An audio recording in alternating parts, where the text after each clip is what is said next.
for country to educate, elevate, and promote. Yeah, focus on Liberia, for Liberia, Liberia, for Liberia, yeah.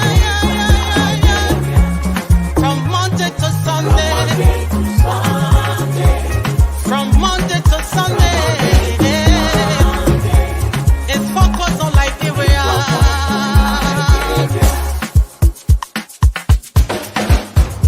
Talk about home affairs, in diaspora, current affairs, reliable information, history, talking about culture,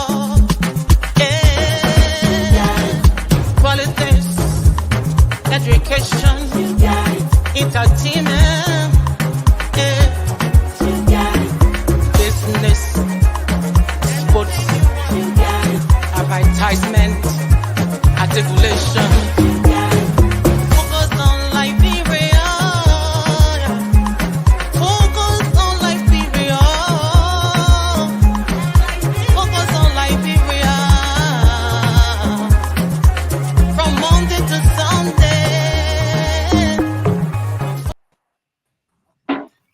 Hello, ladies and gentlemen. Welcome to another edition of On Point. I have with me a full house.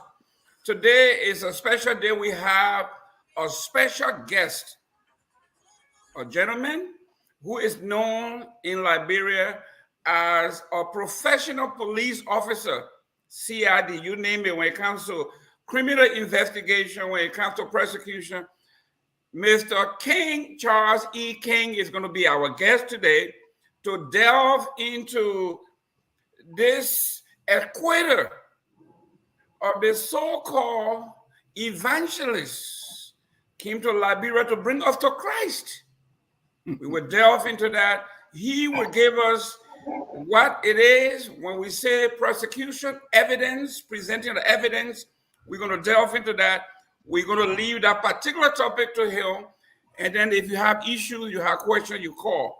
Mr. King is very known in Liberia. In fact, he is the progenitor, the establisher of the criminal justice program at AME Zion University, which is now one of the biggest programs in the country. So Mr. King has been in this thing for a long time. He has a lot of experience. He works in the United States. He has his own security firm. So he has a wealth of information that he will give us on this. But the main issues here is we are asking you, everybody on here, please share this show in your establishment, in your network. I don't want to be the co-star now. If I see 10 people on here, I ain't going to start. I ain't going to say that. We're going to go on. No, we got over 1,000 people right there. Yeah, 1,000. Okay, it's down to 700. Okay, it's up to 1,000. Okay, we're going to go to 2,000. We're not going to play those games with you. We have with us great panelists. We say to us, Joseph Boakai is the gift that keep on giving. We are in a buffet. This is not a Chinese buffet. It's a loafer buffet where you can have anything you want. $21 million gone missing. Basically, they say it was given to contractors to build roads, but they didn't go through the PCC establishment. They didn't put a contract out for bidding. They didn't do anything. They went through nothing. And those that were on here that call themselves constitutionalists, that were on the UP side, they are saying there are too much bureaucracy in Liberia. Just give the man the free hand to go and work. We are going to talk about the motorcyclists that Mr. Yaka Koluba, 5,000 of them are going around. Joseph Weka is our man. We're going to take him. No Joseph Weka, no Liberia. Today, they are now threatening to set the country on fire if they are removed from the place of worship, the place of work, which is their daily bread. We're going to talk about the 100 EPS officers that have been laid off. Basically, we know what's going on there. And something very peculiar that Yeka Koluba said, a man who they say he's crazy.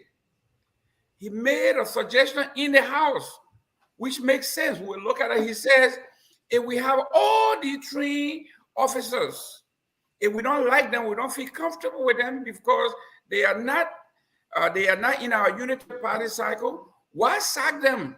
Why don't we just reassign them to the other agencies like immigration, police? If I put somebody in the military, because they are trained by the Liberian taxpayer, why lay them up and bring rookies in and train them from the great analysis? And then the Lucas case, we're going to talk about when Mr. King gets here. And then the national county meet.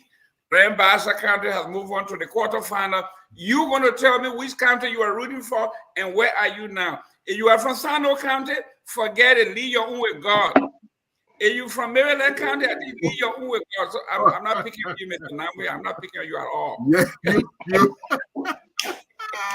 Why you? But it's going to be fun. We're going to have our first housekeeping here.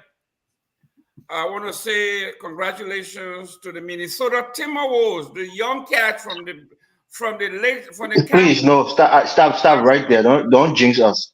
We do nothing. You win one game we won. That young man they call Edwards, he is a highlight reel. You got to give it to him. Listen, even if it's just one win, it was excellent. We got to give it to them. I also want to give a shout out to my cousin Eileen Kringer. She lost her husband, and I will be calling her. But let's get going. I got with me some of the best minds in Liberia. We got our political analyst here. Mr. Nambe, how you doing today? Where are you calling from?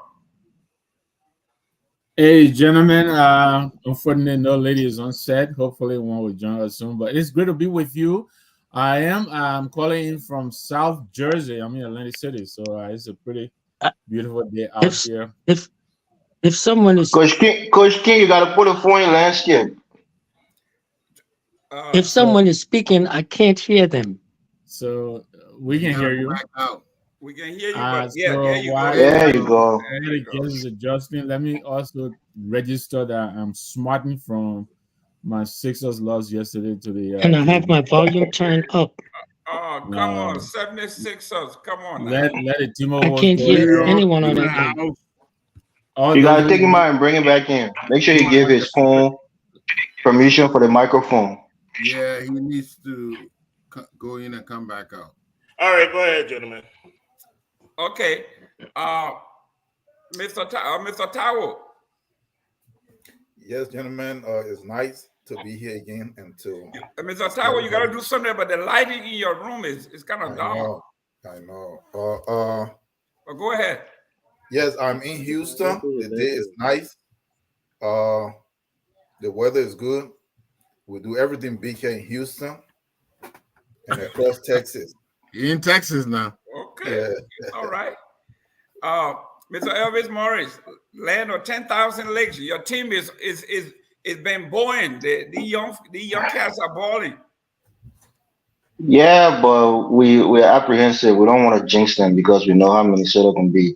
Just like our Vikings, every year we think we can do it, but then we fall short, like Lone Star. At least we try, we did good. But honestly, I'm excited. This whole case about the Lucas guy, I think the verdict was the right verdict. I know I might be in the minority, but I have my chance to explain why I think it was the right verdict. But thank you for having me. Thank you. Back with the phone.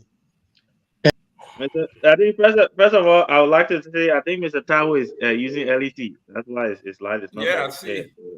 It's the lighting. It's the lighting in this office. Tell it. I think Elvis is using Jesus Christ.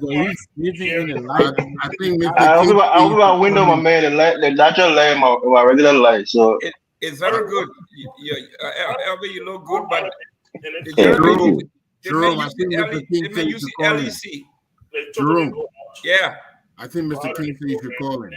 You want me to call him? That's what he said. See if that works, okay? Michael is on the phone. Or maybe Michael calling him. Yeah. Mr. Booty. No, yeah, it's great. As always, it's great to be here. I was actually invited. A friend of mine, we went to celebrate his birthday yesterday, and his girlfriend, fiance called me today to say they're doing a remix today, and I said no. I'm not coming. I want to see my boy Evis Morris today, so I Okay. want to stay on point. So you guys can do your round two. I'm not coming, so Okay. I'm excited to be here today. Great. I'll ask you for the minute when the show started, so you know myself. I was thinking about you. Mr. You are missing Eastman. me, yeah. Mr. Eastman. Well, calling in from the nation's capital, I'm happy to be here with you fine, intelligent gentlemen. I may play devil's advocate today if I see it's a one-sided show. We believe in balancing the equation, and nobody's all bad and nobody's all good.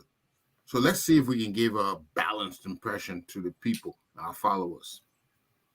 You know, Baka Matthew used to say, the most dangerous man in the room is a man who has no position. When you hear that, so me, I would torso and torso, watch out. No, I do. I believe in integrity. In fact, just the other day, I just got through accepting a position. And one of the last things they asked me, what about your character? What would you say the foremost thing in your character? And I said, is integrity.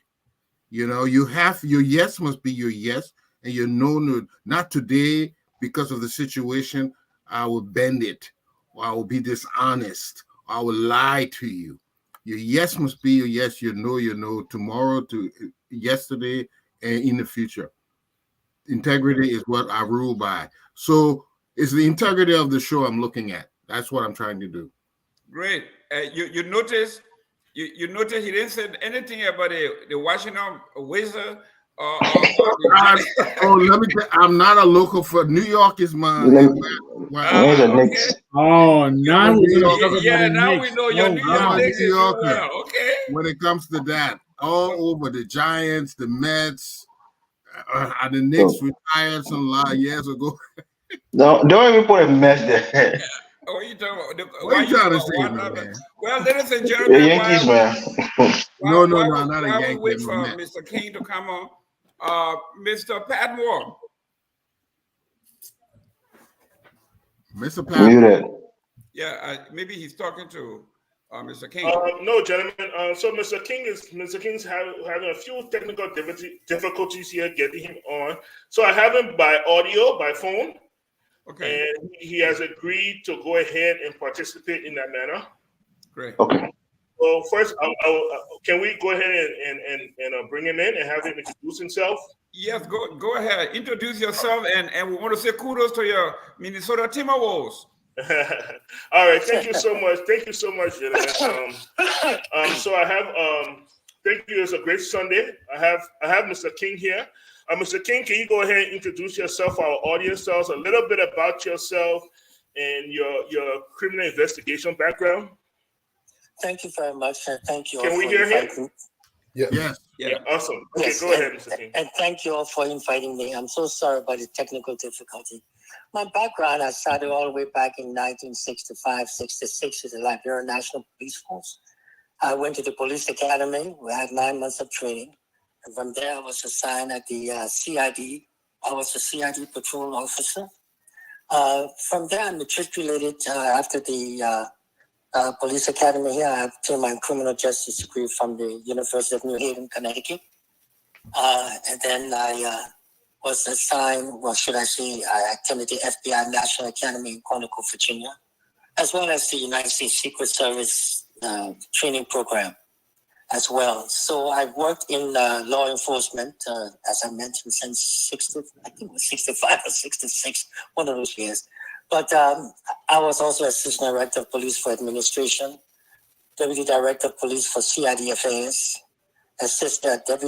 Deputy Director of Police for Training at the Police Academy in Painesville. I also served as Chief of Police for under Mayor David at the Monrovia City Police, and also Assistant Director of Police of SSS, Executive Mansion, Special Security Services, Deputy Director of GSA Monrovia, and what else? And I'm the owner of the Ben Howard security system after I left law enforcement. So my background has been supervising some very excellent detectives at the Liberian National Police CID headquarters. Okay. That's about it. Well, real quick before you come in, did I read somewhere that you helped or established the criminal justice program at AME Zion? Yes, I did. When they came to Liberia, they didn't have a program like that. So I went to Reverend Lumota and I said, you're a community college. Why don't you have a criminal justice program? He said, well, Mr. King, I never thought about it. Would you like to establish one? I said, yes, I'll be happy to. And I started the first criminal justice program at the AME Zion Community College at that time. And I wrote a book. It was entitled Constitutional Law for the Liberian Law Enforcement.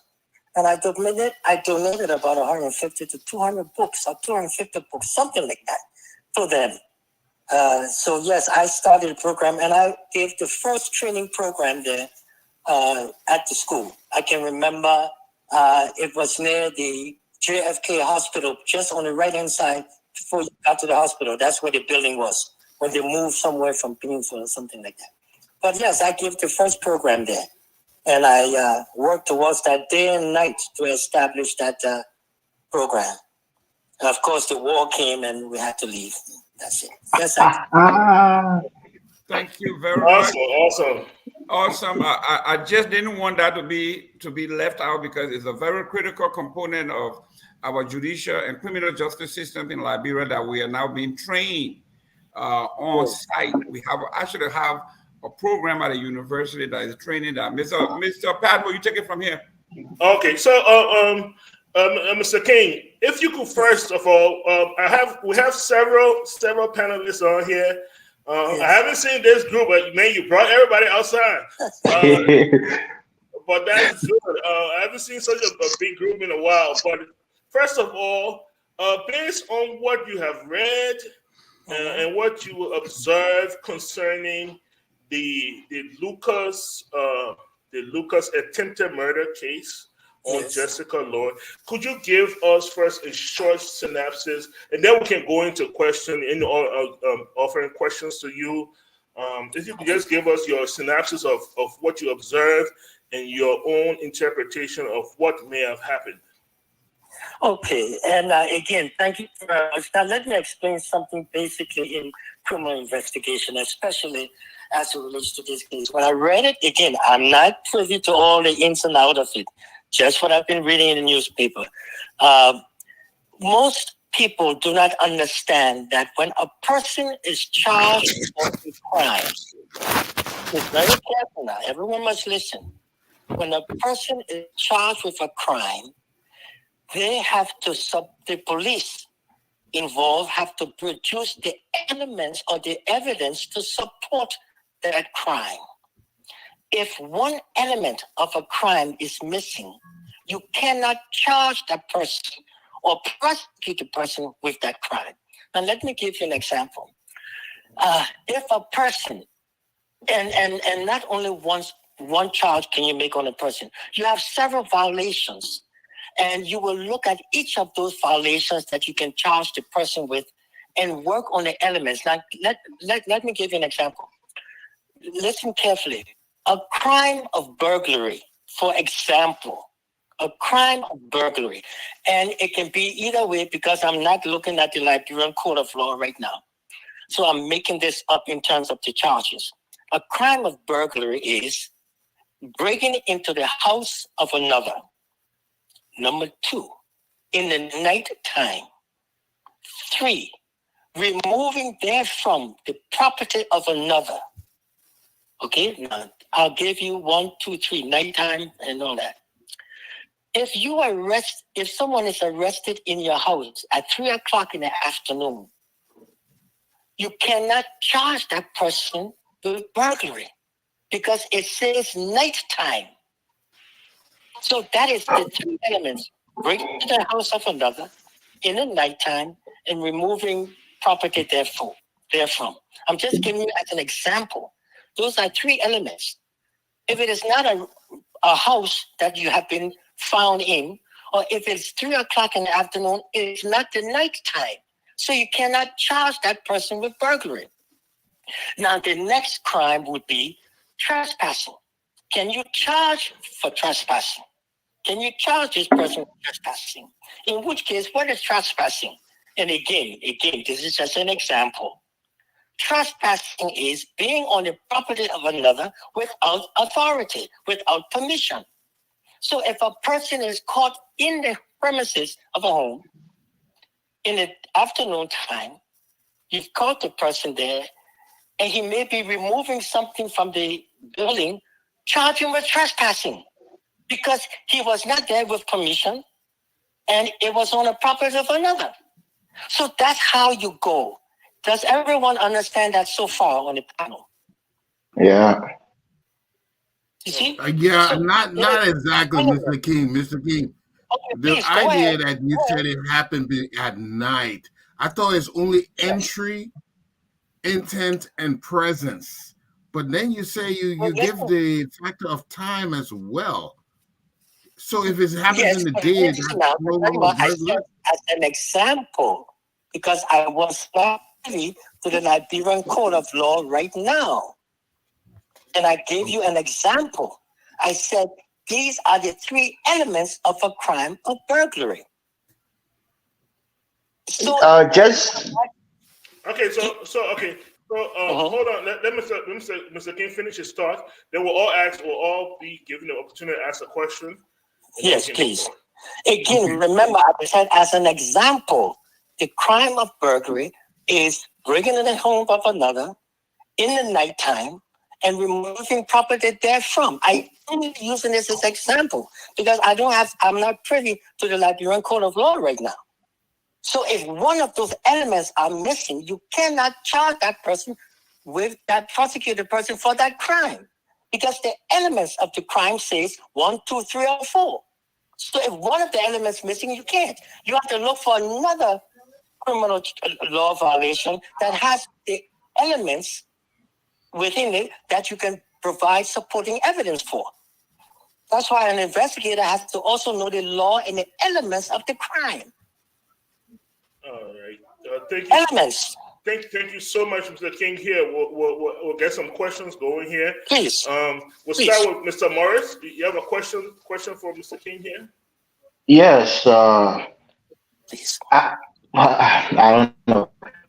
For me, I was coming and I would ask my question. I think that the verdict was correct because, like you're saying, I don't think all of the elements were there. And I'm no investigator. I have no training in this area. But my layman's understanding is that proof is the cumulative weight of the evidence presented, and you get to the legal conclusion of proof. That you've proven this case. So for me, the fact that I don't think there was a weapon, like the knife that he allegedly cut her throat with, his intent. For example, if somebody shoots a person in the leg, you can't charge that person with attempted murder because it wasn't in the extremities where a person could easily die from. So in this case, what would you say? How do you think about the verdict? Was it the correct verdict? And without the weapon, the evidence of fingerprint to show that he was the one that actually assaulted her, do you think this was the correct verdict? No, I cannot go on the verdict. As an investigator, we have to talk criminal investigation first, because for the case to arrive in the court, even to be given to the prosecutor, you must have the reaction or the results from the police. So let's go quickly and quickly on what you use. If a person shoots someone and shoots the person in the leg, you can't charge him with murder. Isn't that what you said? Or attempted murder? Attempted murder, right? Because of the Now listen now. If he does that, if he shoots that person in the leg in an area that could endanger other people's lives, that person could be charged, depending on the elements now, with endangering the lives of another person. You see my point? You have to understand your layman's point of view has nothing to do with it. It's the law that is in existence. It's the elements of the crime. It cannot be changed. So if you go down to attempted murder, that's one. The next one could be endangering the life of da-da-da. Again, you have to look at the criminal code of law to find the right charges based on the evidence. Now, if you said there's no knife that was found, or fingerprints, suppose the person has blood on his hands or on his clothing that matches that blood of the victim. But you don't find a knife, you don't find a gun. You have to do investigation to show whether or not that person was in any way, form, or manner in close contact with the victim.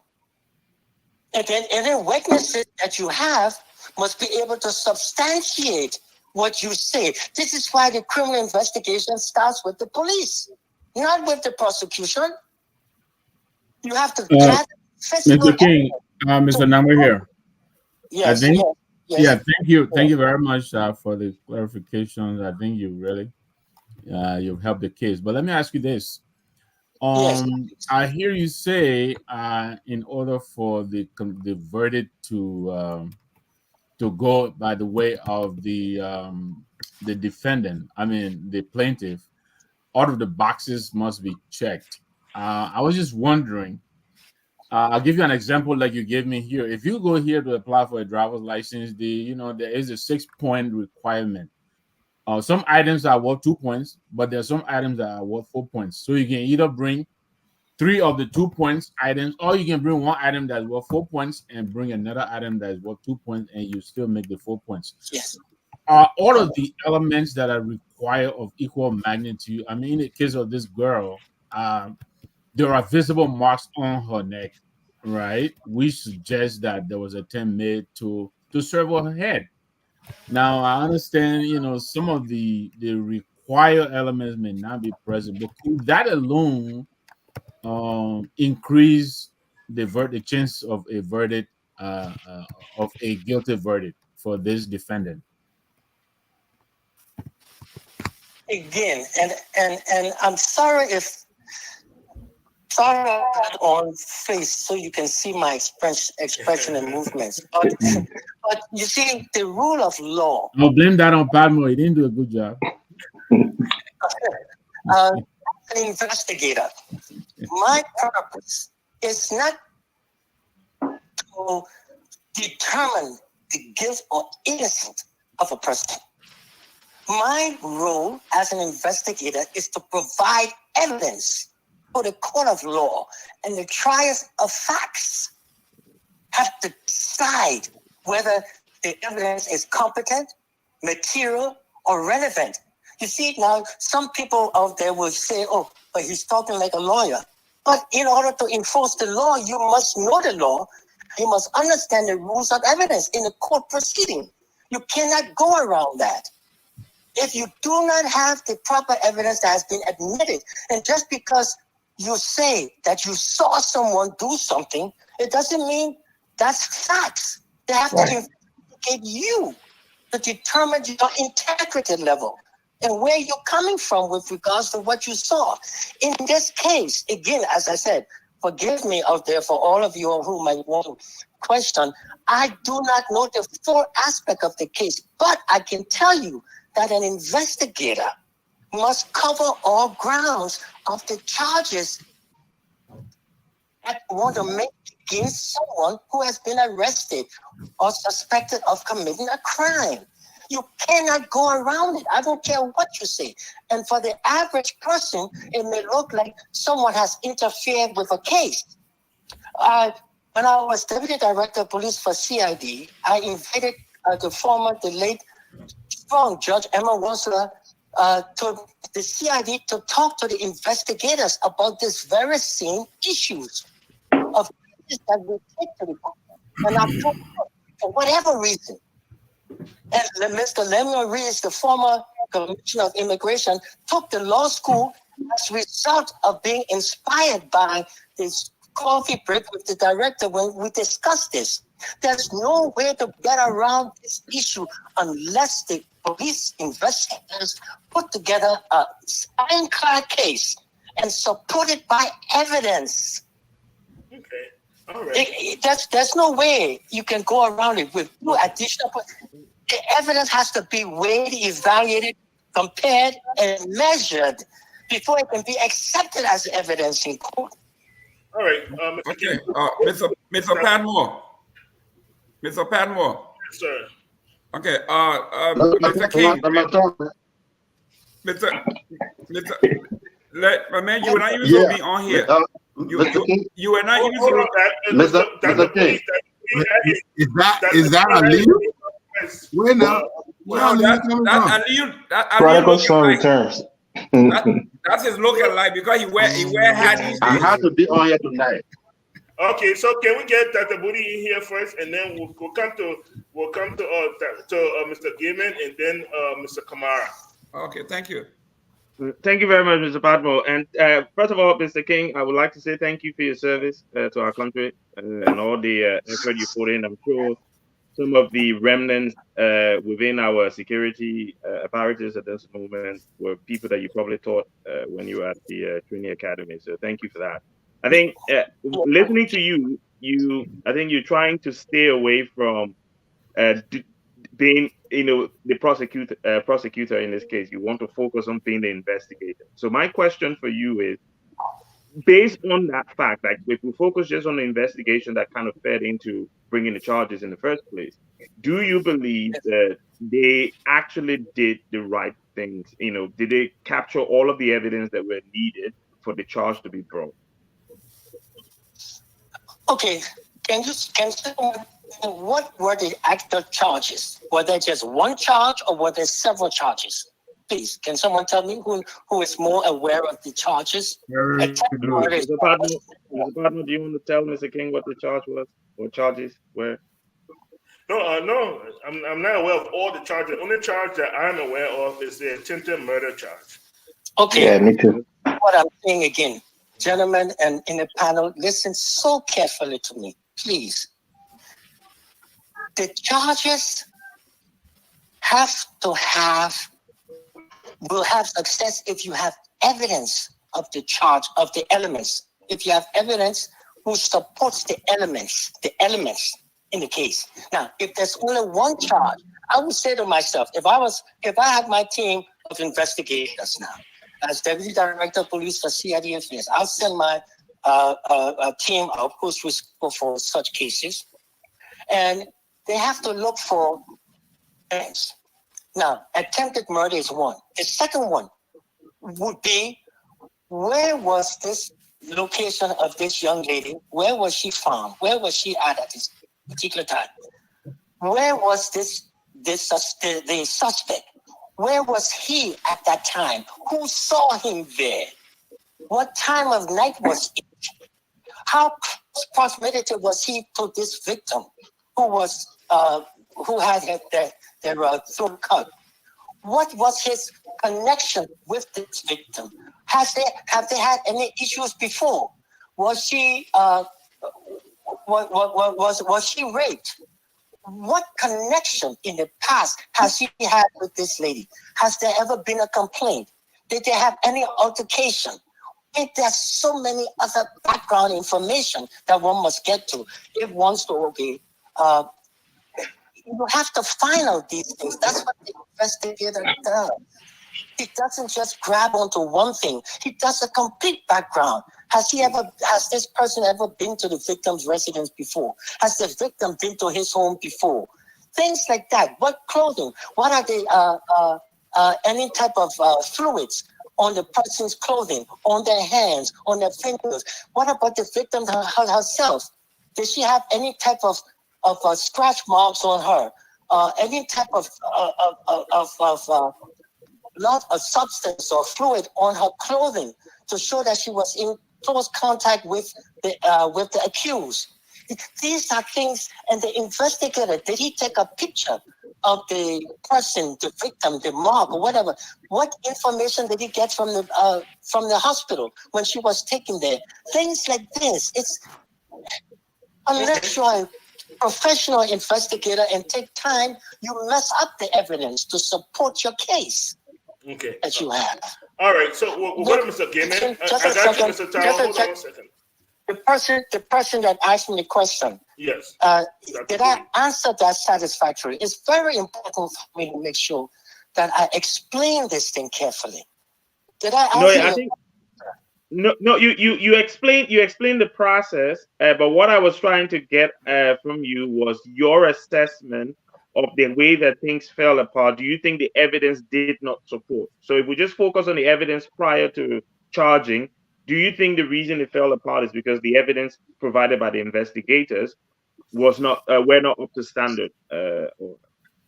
Not being familiar with the entire case, I would say if something like that fails, it is because of the lack of adequate evidence that was produced by the investigators to the prosecutor to take the case to court. You see, before a case goes to court, when I was there, you have to talk with the prosecutor and ask him different charges, and you should know the element. As an investigator, you should know the element of the charges. And then you go together with the prosecutor and determine the type of credible evidence that can be accepted in a court of law under the rules of evidence concept. And if you do not know the rules of evidence, my friend, you got no business being in together. I'll tell you straight up front, and I'll tell it to anybody. You put the police. Can I come in 1 minute? Can I come in 1 minute? Yes, Mr. King. Mr. Kimenko, I want to make sure I get everybody in. And then I haven't gone yet. And then I said, come on. Okay. Oh, the Eastman boys. That's right. He snuck into the country. He was sneaking on the way. Mr. King, thank you very much for your service. Thank you very much for accepting to come on here. Please educate me or our audience the difference between circumstantial evidence and physical evidence. Okay, what you really should be asking me, and that's okay, I understand. Circumstantial evidence and direct evidence. There's two differences. Direct evidence and circumstantial evidence, which could also be indirect evidence. Direct evidence is a person who observes you shooting someone, committing a crime. I saw you do it. That's direct evidence. Okay? Indirect evidence is because of the conditions and circumstances that exist. It could be reasonable to assume that another fact existed. For example, a person goes into a room with one window and only one door to enter. A person goes into that room and there's another person in that room. Okay. You are outside, the door is closed. You're outside, the door is closed. You hear arguments inside, fighting inside, and you hear bam, bam, a shot. The door opens. A person runs out with a gun in his hand. When you look inside the room, you see a person lying on the ground. The window is open. The person is on the ground. He's been shot. What would be your assumption?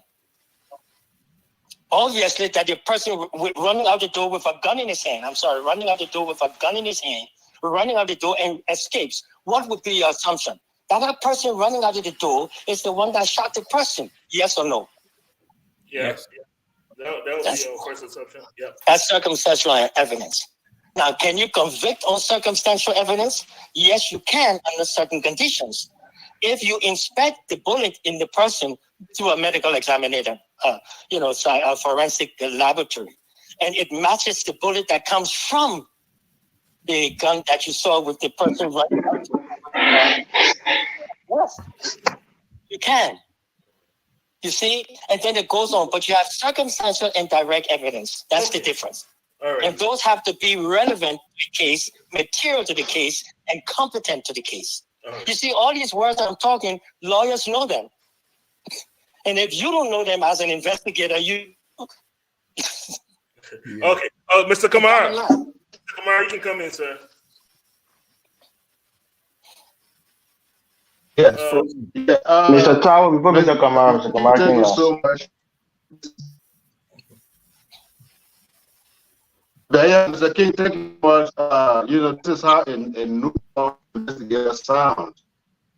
I'm following some other politicians here. Given is the lead who not even. There you go and come back in. Yeah, that go out. I was like, Why can't Junior go out? Hold on, Sister Kamala, you are Go and breaking come up. back. Go and come back. Can't hear you. We can't hear you. Go to It goes Foya about and come ear. back. Wait, it Go goes to about Foya. ear. When... Can you hear me now? You No, still it's still breaking. Can you hear me now? No, Okay, go to Yeah. Foya and come back. You know, wait. Yeah. Go ahead. Okay. Good evening, Mr. King. Thanks for coming as a guest. To speak to us about this issue. You mentioned certain things and you made certain points, like in order for them to, from what I'm observing, from what I'm getting from you, is that you are only explaining the process because you are not familiar with the case. But none of us here actually have all of the literatures on what about evidence was presented, and none of this stuff. I don't think we have it. We don't have that. So based on this, because the question that people are trying to ask Mr. King here is that whether the non-guilty verdict was the right one, right? And he can't really answer that because he don't have the information to be able to make that judgment. So he's just pointing out. But from what I have read and from the things that I have followed, some of the things that he's asking, like what are the person, where was this lady? Where was this guy? Were they in close proximity? Have they visited each other before? Were there prior issues? All of these, or most of these things that he's mentioning, in order for you to be able to maybe move on towards maybe some kind of verdict, they already established to some extent, right? The mom had an argument or almost like a fight with the accused, wherein there was accusation of him injecting her with something to abort a baby that she was carrying, and there was an argument. So just to put that, yes, there was something between them, and that came up. And JFK in the hospital, they came back and they verified some of those things. So for me, no, I'm trying to just make a point. So for me, Go ahead, make your point. I'm still going. So for me, yes, they brought attempted murder. But if JFK was able to establish that, I don't know why they also didn't bring another charge for the unborn, a charge for the unborn baby. And I know where you're going. Let me come in. Are you ready for my reply? Go ahead, Mr. King. But Mr. King, before you reply, listen, I have information here. I wanted to read the merits of the case so Mr. King can give us the proper analysis. Please. Yes, just a second. You will. Just a second. You're next. Just a second. Go ahead, Mr. King. Number one, you try to, when you made a statement which makes it appear that an investigator, or what I'm trying to show is something you said about whether the judgment was right or wrong. Listen carefully. Investigators, the police, does not decide a case. That's why the judiciary is there to protect the innocent against deception and the weak against oppression and intimidation. That's what the courts are there for. We produce, you see, this is it. We as investigators should not become involved personally in any outcome of a case.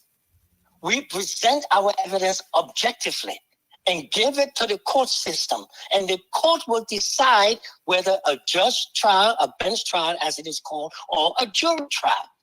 We cannot go in and influence anything. We only present the facts of a case, number one. Number two, you mentioned, and I'm glad you brought that up, about if he injected this person with any type of medicine. Tell me, is there a law in Liberia that provides a criminal law against someone practicing medicine without being licensed as a doctor? Is there such a law?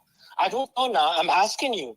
Because if so, then why wasn't that person charged with that criminal law? You see, this is what I'm talking about, guys.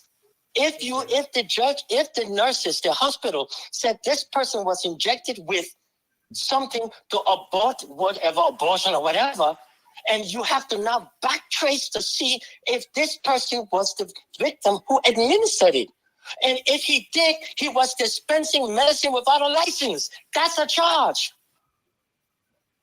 Are you following? That's a charge you put in addition to the attempt. Now, you say attempted murder. Did he attempt to murder someone?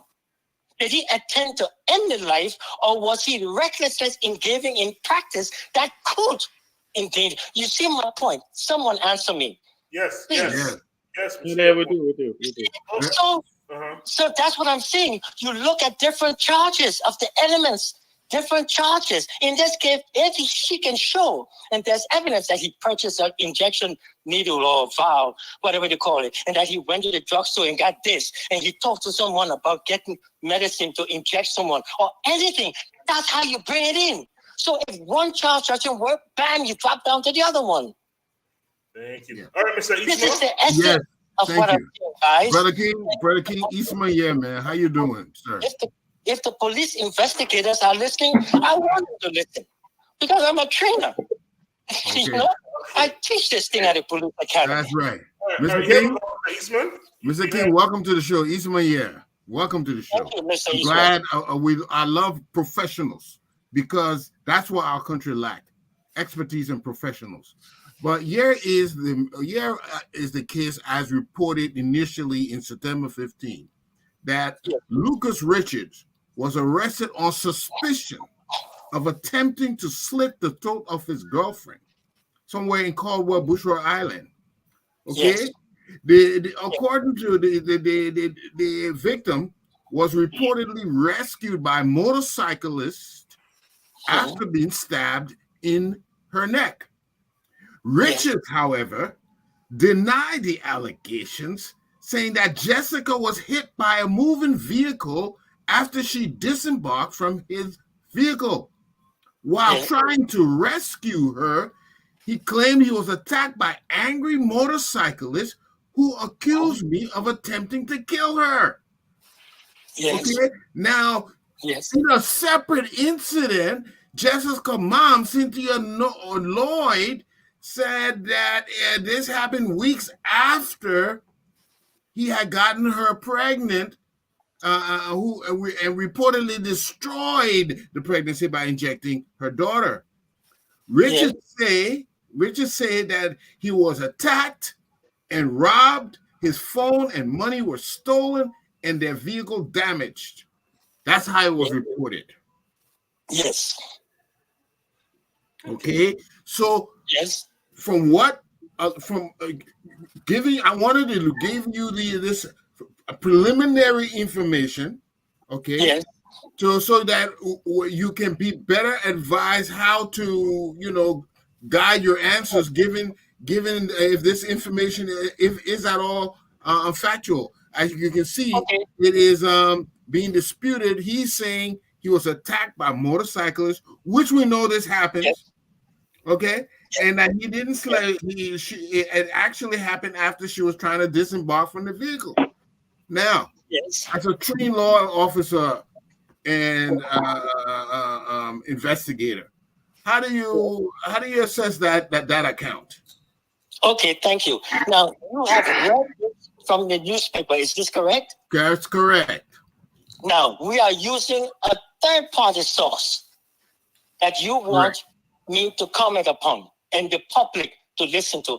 I have read the Liberian newspapers, and I'm sorry that I'm sorry. I question some of the reporters who write these doggone reports that have no idea what they're writing about in journalism with regards to a criminal a charge such as this. So I'm hesitant to believe what that reporter stated, because he's not an investigative reporter, number one. Number two, so taking what we see from the newspaper, we are now on touchy grounds. It's very risky for us to make any type of decision on a newspaper account. We have to be very careful. Now, if this person said that he was attacked by the motorist, or the lady was in the car with him, that is a fact, because he admitted to that. She was in the car. Okay, why did she get out of the car? What was the purpose of her getting out of the car? Did the investigator ask him what was the purpose of her getting out of the car? And she was almost what? Did you say she was almost struck by a car or something? Or what? What was it? A motorcycle. When a person this is where you go through now. If a person is getting out of the car, how fast was the motorbike coming? What time of the night was it? And if a person is struck with a motorcycle, where? You do a demonstration. How did the vehicle motorbike happen to reach her neck? Is that a possibility? Did she go to the ground? Who was around? Are you listening now? Carefully. Yes. Because I don't know what the newspaper say, and I have to be professional. I don't care, no political party or tribe or nothing can be involved in this thing. If she got struck by a motorbike, would it strike her throat? Number one. Number two, is the cut on her neck consistent with a motorbike that would reach her top? Was there any other part of her body that had any type of marks or scratches on her body, her skin, or just on her neck? Or was it representative of someone who had a knife or a sharp instrument? That's where the medical authorities can tell you through the examination. And if you had taken proper pictures at the time to show this is what you do, guys. This is what you do. But Mr. King, one comment, 1 second. One more thing.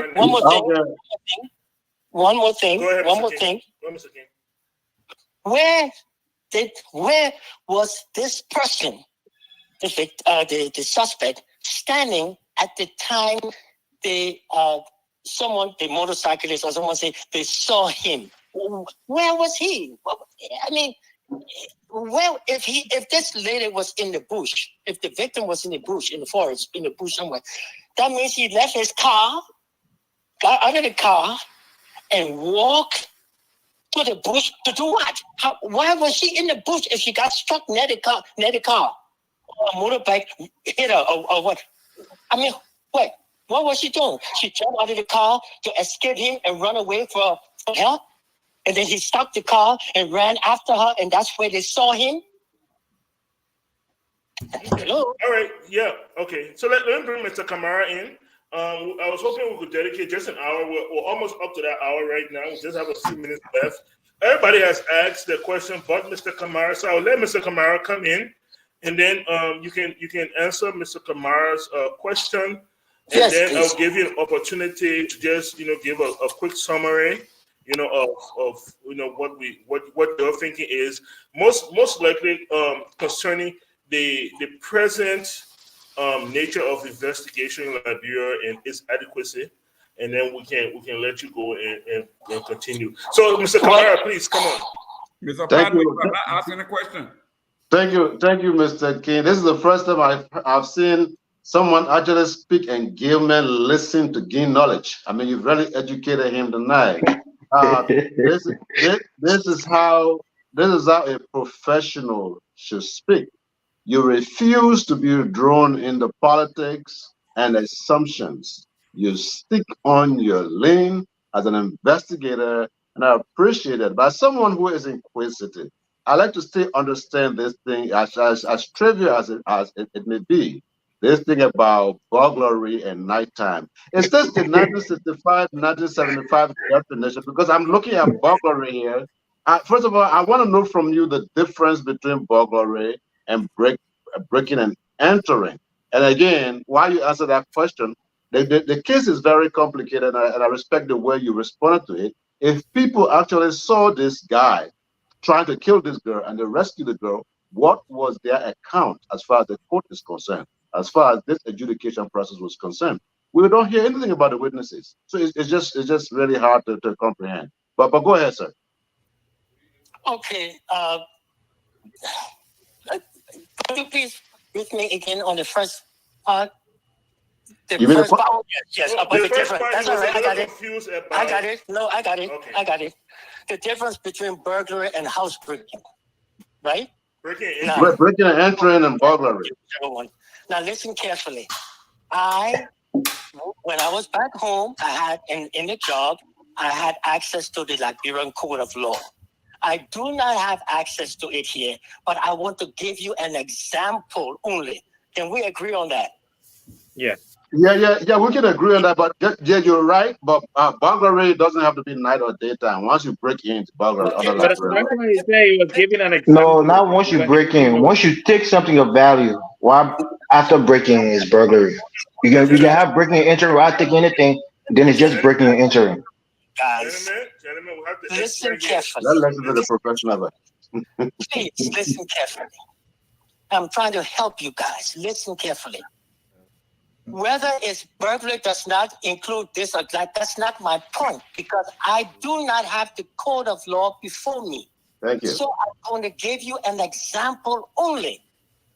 Let's say that burglary is, listen carefully now, burglary is, someone can write it down for me. Burglary is breaking and entering into the home of another, or let's say a residence. In the nighttime, which was after 6 o'clock, and removing therefrom property of another. That is the elements for burglary. That is the crime committing burglary. Let's accept that as a fact. It doesn't mean that it's just an example. Do we all understand that? Yes. Yeah.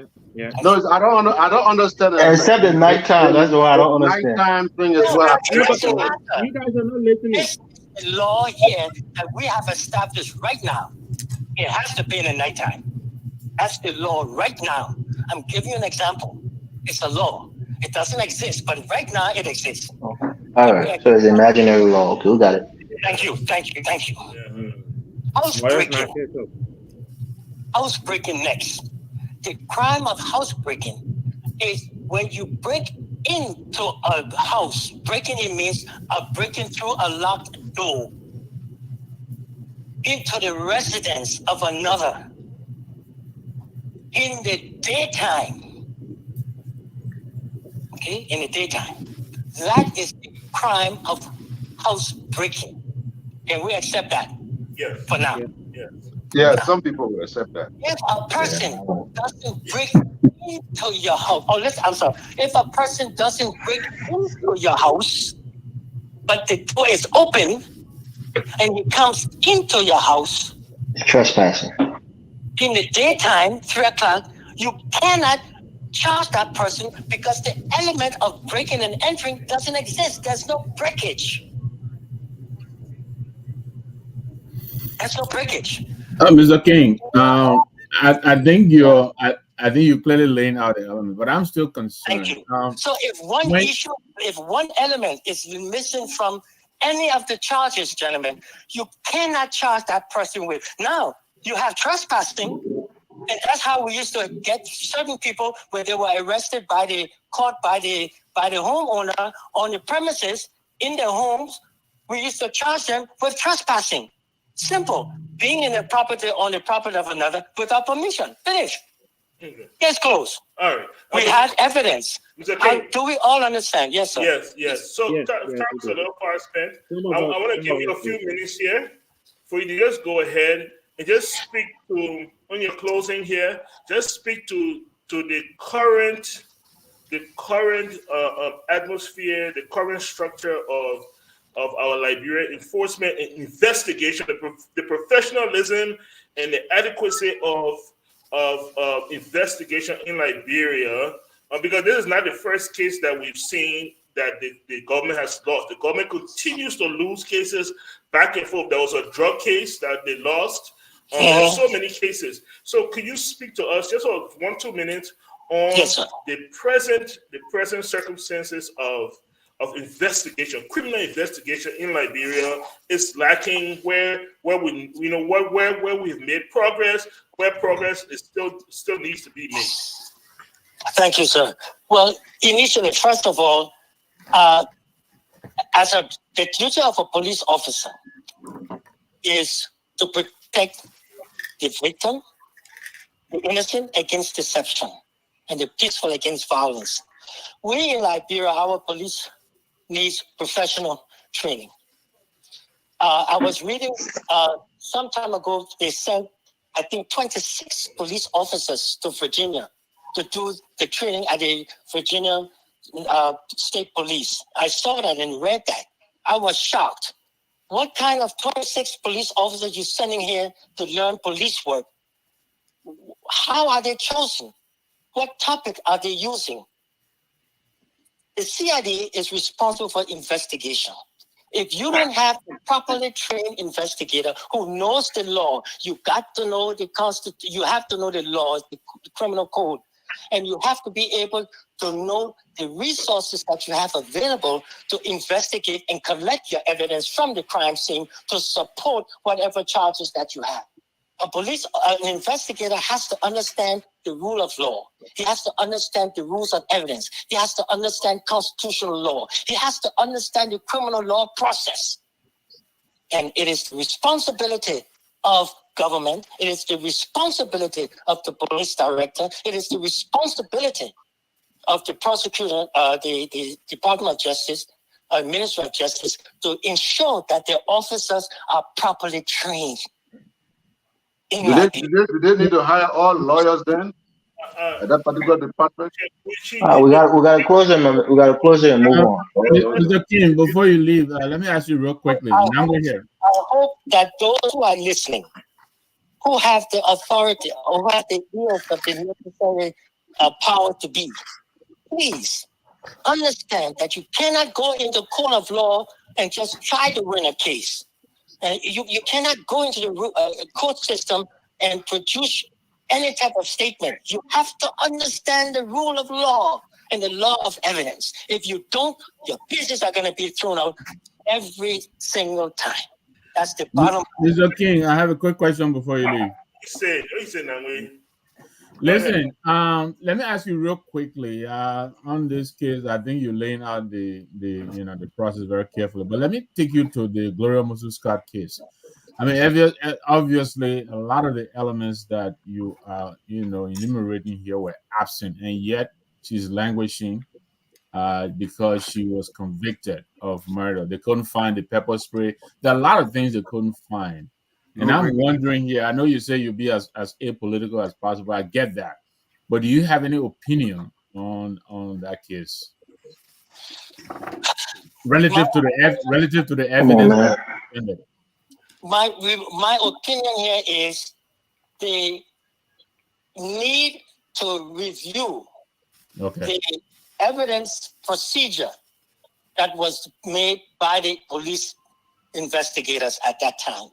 Okay.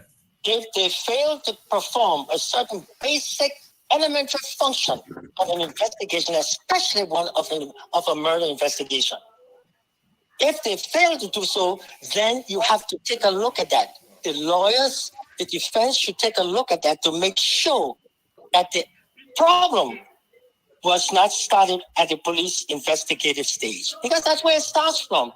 The prosecutor doesn't investigate a case, it's the police. That's the bottom line. That's why you cannot take anyone and just make them police chief or make them police investigators unless you know what you're doing. Come on, guys. If you want professionalism, you have to demand it. Thank you. Mr. King, thank you so much for your time. We really appreciate it. Thank you for taking your Sunday to come on here and explain this for us at last minute. We really, really appreciate it. We look forward to bringing you on other times where we can discuss more about criminal investigation in Liberia and the processes that they're challenged with. I just want to say thank you on behalf of Focus on Liberia and On Point and all of our panelists here. Thank you so much. I hope you have a rest of a great Sunday, sir. Thank you, sir. Thank you. And also on public safety and crime and public safety. We need to bring you on, indeed. Okay. Thank you so much, Mr. King. You're welcome. Bye-bye. All right, gentlemen. So that was... let me just make a comment quick, please. So who's moderating? I need to know. Is it Michael? Is it Elvis? Is it Jerome? Everybody Mr. Padmo is in charge today. I had the same question. Mr. Padmo, listen. No, waste that 1 hour just now. That was not very helpful to us. Offside, Mr. Padmo is in charge. What part of that you didn't understand? There's no confusion here. There isn't. Go ahead, Mr. Padmo. Can we go on to the next topic, please? Now, are you people trying to bring their stuff going on right now? You in charge, sir. All right, so that was our discussion. We wouldn't wanted this for about 30 minutes, but the honorable man, because if I have met an honorable man, that's one right there with a wealth of knowledge and experience, basically, did a really good job. Just talking about, I'm thinking more or less of our lack of investigation, proper investigation that is causing a lot of cases to be thrown out. So with that being said, if we can move on, quite recently it came up in the news that hundreds of EPS officers are being laid off, and that is because, according to the government, they are not adequately trained. They don't have the adequate requisite to be EPS officers, and so therefore they're being laid off. So let's start with you, Nambi. Can you give us your take on that?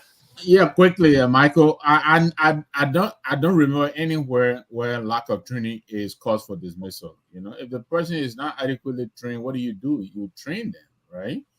So I think these are all frivolous excuses to disenfranchise our people who are already struggling as it is. I mean, how much money is an EPS officer making? Take all the 200 officers who were laid off and take one advisor's salary. If it doesn't cover that, you come back to me, I'll give you the change. I mean, this president has appointed maybe over 200 advisors in the mansion alone. That's not to mention the people he has put on the boards. One board here, over 20 members on the board. So, I really question the motive behind this. I hate to say politically motivated, but it looks like it. It looks like someone is out for retribution or revenge or whatever it is. And I listened to the introduction of the show. Someone suggested, Yeke is even suggesting that if these people are not trained enough to provide, services for the VIPs, maybe they can be deployed somewhere else where they probably have the required minimum training, such as maybe in the immigration and other places. So I really think they need to come up with better reasons for, making so many people jobless. I think the reason they're giving us right now is very suspect. That'll be my take on that. All right, thank you so much. And gentlemen, because we took an hour on our first topic, we have other topics we want to discuss. So if we can be as brief as possible. Yeah, let me come here. I'll be brief. Everybody can get their turn. That would be really good. Mr. Kamara, please, Yeah. Can I save you? Can I save you for last? No, because this man just started something. Well, here's the thing, though. All right, go ahead. Yeah, because if he started something, he's not going to be the only person to start something. Okay. So let hear everybody. Then I want to hear your response. So Mr. Eastman, your take on the EPS officers that are being laid off, fired, let go. Okay, there's a problem in our country when it comes to procedure. Just the same thing you see going on with the police.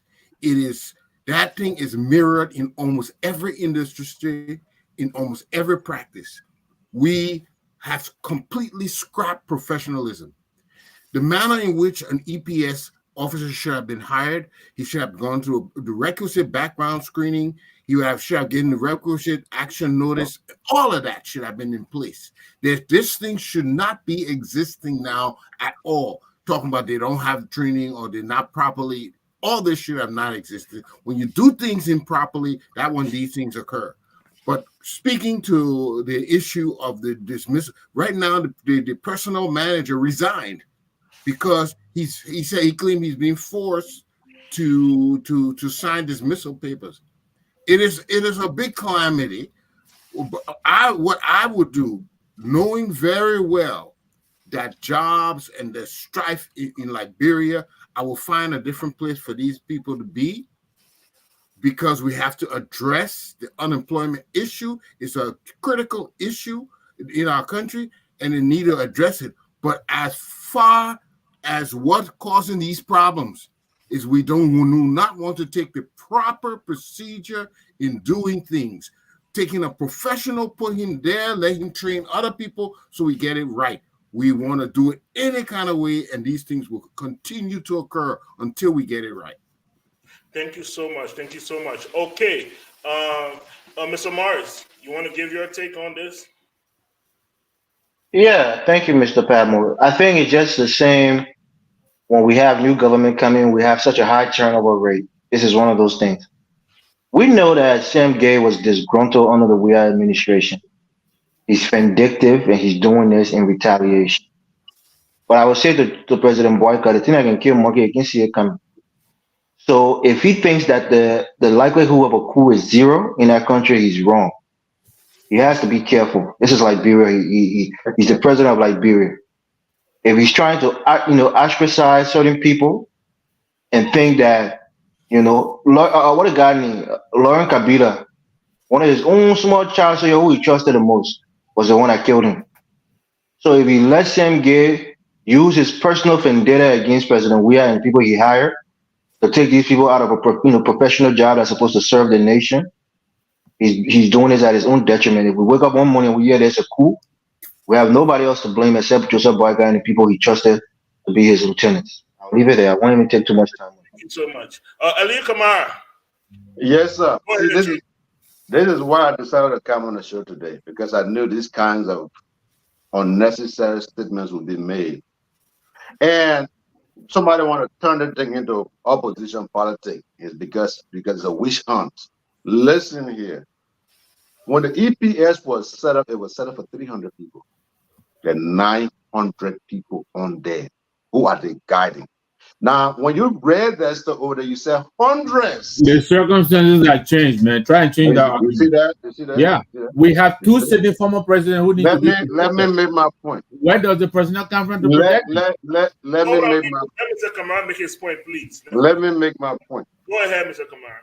From 300 to 900, if you do simple arithmetic, that times 3 right there. in a very, very short time.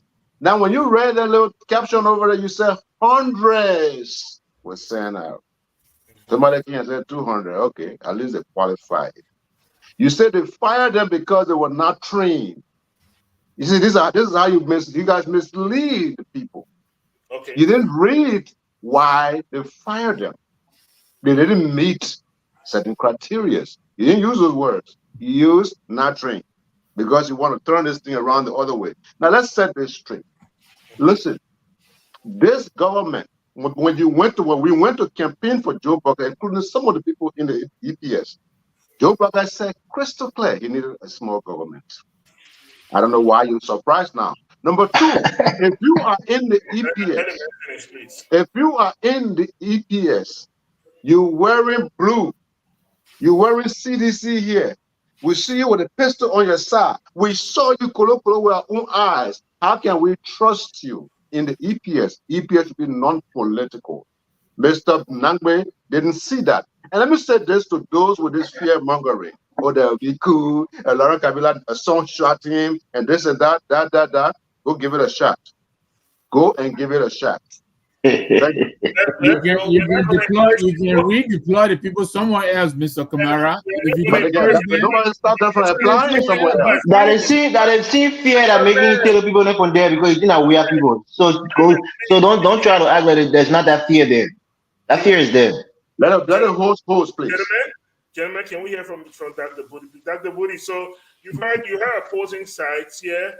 You've heard people talk about other things they could have done. You've also heard people try to clarify what cannot be clarified and stuff. So what's your take? What's your take on this? No, thank you very much. I think let me just get my customary disagreement with Mr. Morris out of the way. So I'll disagree with him on the point. You gotta keep your job, Dr. Booty. Yeah, a coup is imminent in Liberia. I don't think we should be that alarmist, right? I think look, it is a danger. It is a security risk because these guys carry guns, and some of them are refusing to return their guns, and that could, strike fear into the populace of Liberia. But I'm going to disagree, and I agree with Mr. Nangbe, so I'm not going to touch on any of the points that he made. I'm going to disagree with Mr. Kamara, and clearly his title as strong Black Eye supporter suggests that he is definitely blinded by what is going on in terms of his support for the president. Because if you are saying to me that the EPS was set up for 300 people and then 900 people there, then the communication for letting people go should say we're letting you go because we're overcrowded, right? You can't say that we're letting you go because the General Auditing Commission has conducted an audit and found you to be unqualified and untrained. That's the language that was used. Unqualified and untrained, and you do not meet the minimum standards to be an EPS officer. What that means is you are not qualified, whether you came through the front door, the back door, the side door, the other door. And now you're saying, oh no, they were having guns and campaigning for CDC. Well, but I wasn't in the communication. They're not telling us we're sacking them because they campaign for CDC. They're not telling us we're sacking them because there's 600 more than we need. Why don't you sack 600? Why you only sack 200?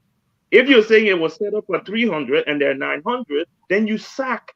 And there's a, what to take from Mr. King. These are the circumstantial evidence that we're presenting for why the sacking is definitely a witch hunt.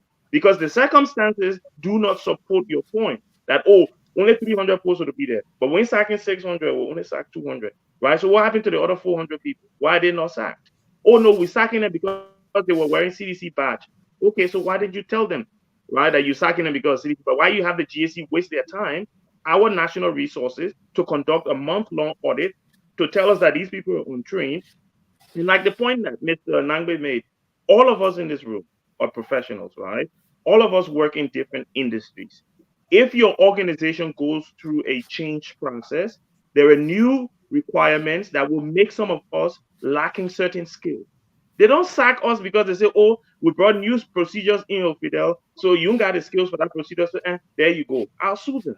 What they need to do after they do a skills audit is train me or retrain me so I then have those skills. I can choose to walk away to say, look, I don't want training, so I will go. But they cannot fire me because the rules of the game have changed or because I lack the skill. You train me to bring me up to the standard. So this is bogus. And I don't think there's any way that Mr. Kamara can try and sell this to us. Mr. Bama, let me come in there. No. See, that's why I told you to wait. No. The same man I was saying another host that he don't want to host now. Everybody was No, but I want. So wait, I will let Mr. Tao come in. I will let Mr. Gaiman come in, and then I will give you 30 seconds. How about Thank that? you. Okay. Go ahead, Mr. Tao. Mr. Tao. So, guys, look at what happened here. Look at how I look at this. We've all been talking about the government being overbloated. I truly believe that there should be cut in the government in many places to reduce the number. But the same problem we'll keep having is the conditions under which the conditions are not, the reasons are not genuine, they're not real. Just like everybody else is saying here, like it happened under the weird government. I had a friend that was at the port in Buchanan when we came in. There were people that they spent a lot of time training from 2006 and 2005. They were removed. And that place was No. I'm just giving something. The way in which the process, that is what I'm talking about, right? But my problem is that it's not just because they removed 300 people, which I don't think it should have happened in that way. But if the argument from the UP people or the Boaka camp is that he said he wanted small government, but then let's look at the government. Let's look at the budget. So if you're reducing the government, you want a small government, how come expenditure going up on payroll to almost 100% of the national budget? So then it's dishonest, it's disingenuous, it's not true. Because as you're removing 200 people from here, you're adding thousands of people somewhere else. So I think there is a quan there. They're just removing people, and this right here continue to create instability continuously. Because when you leave, the next person come, they go on their own rent, they do the same thing, and they continue. and this thing have to stop. Thank you so much. I love when I host and I co-host and I ain't got to say anything. People just making the point. I love that so much. Mr. Gayman, go ahead, please. Yes. I told you. I think when Mr. Eastman talks about experience, this is where we talk about it. When I keep talking about auditing, and I use myself as an example, we do two kinds of auditing. We do financial auditing, then we do operational auditing, where they come to me as the CEO to see whether I have done those things that are in direct line with my deliverables and outcome. And one of that outcome is usually training. Like, for instance, they passed a new law about child abuse reporting. That is a new law. It is not the responsibility of the employee to know this. It is the responsibility of the CEO to train his people. They go in-service training quarterly to bring you up to speed with all the new prevailing laws. If they cannot do my operational audit and find out that I have not signed a sheet that all the employees sign when they go to training, I can't fire them because they are not trained. It is not their job to train themselves. It is I who hire them. And you see, Mr. Kamara is throwing 900 around. They are not even telling you there's no paper. There is no paper anywhere. The same thing with the minimum requirement. We fire you because you don't have the minimum requirement. There's nowhere where they have posted the minimum requirement. Usually they will tell you, say, to be this, you need a bachelor's degree, 6 years of training, 2 years of experience. They have all of these listed. And then you gauge that against the application and say you are not qualified. But you just come out and say, I'm not saying it. GSC say I'm going to fire you. That is a blatant disregard for law. And these are people who are vindictive and wouldn't fly. Thank you so much. Thank you so much. Mr. Kamara, 30 seconds here, please. First of all, how do you hire a man to a job when they say, Mr. If anytime they come and you how does that even work? How do you hire someone when they're not qualified? Anytime they come and you gotta talk. You're Nina Kamara. All right? Now I would change my name to Kamara. No, you're not even close to that, sir. Listen, let me tell you this. This man talking about what is the name, brother? The guy who said Dr. Booty. The names are on the screen, Mr. Kamara. Dr. Booty. Mr. Eastman have not spoken. You're giving that man time to talk. Okay, Mr. Eastman has spoken. Dr. Booty. Listen. Dr. Booty says some things that really have me cracking up inside. This is my first time interacting with him. By the way, let me just say, I've been watching the show. You're very, very eloquent and you're very articulate. Let me just say that. But when you are crying that we have economic circumstances in the country, and there was no need to put 200 people down, they should have relocated them somewhere else. At the same time, you were saying they just should have removed all 600 of them. And where do you stand? I'm coming. No, but you misquoted me. I'm talking to everyone here. Mr. Kamara, you don't understand English. Let me finish, Mr. Gayman, CEO. Nobody knows. Mr. Gayman, let me finish. You understand? I don't know why you're so different from all the other Basa people. I grew up all the Basa people I know better than you. But let me just say this to you. What do you mean by that? Oh, no. They're more agreeable than what you mean. They're not people that can stand up to people. They're more agreeable. No, the people, they're just too good. In fact, the typical Basa man just like a parliament. This guy just different. But let me tell you. Okay. You know that saying. No, that's not what you see. All right. Mr. Pamo, this guy are deliberate in their interruption. Okay? Now they completely taking me out of track. Gentlemen, will have to go on. Nobody here from sitting opposite from me here, I believe, has actually worked in government or worked in the security apparatus. Number two, I have worked in government. Yeah, you work in government doing small legacy and leave it. But let me tell you this I've done a serious government job. Okay, nobody on here also have read the document that governs the EPS. That's two. Number three, if these guys were fired illegally, according to Mr. Gilman, there is the law. One thing this government has done and the president has done, he has never interfered with the justice system. If you go to court, he's going to abide by what the Supreme Court says. Say that to Julie Andy. You understand me? That had nothing to do with the government. Remember, somebody's intervention or suggestion does not mean the government acted. Advisor to the Okay? president. Now, Mr. Nagbe, I want you to be an analyst on this show. Yeah, I don't want you to be an ANC, UPD partisan. That's how you're performing. All right? So you can't ask us that we shouldn't remove people, but we should remove 600 and not 200. I mean, I don't understand that. All right, gentlemen. Thank you so much. I can clarify if you misunderstood what I said, because I never said that they should redeploy. I never said redeploy. So that wasn't you. I wasn't just addressing you. I was just a group. No, but you called my name. Mr. Morris, help me out. Why they didn't Did remove the man not say he was talking to me? Yeah, you're looking at me and then I'm calling you. I'm talking about you. What kind of name is that? No, listen. I'm talking to you about the 600 thing that you said. Why didn't they remove 600? That's the part I addressed. Why are you bringing 35 political advisors in the executive mansion? What are they needed for? No, the other man said 200, 35. So I don't know who's telling the truth. Number says 200 this afternoon. He doesn't seem to agree with that action. The civil service director was right here. Can we move on, please? Let's move on. You guys have to be able to recognize just political replies, excuses at some point.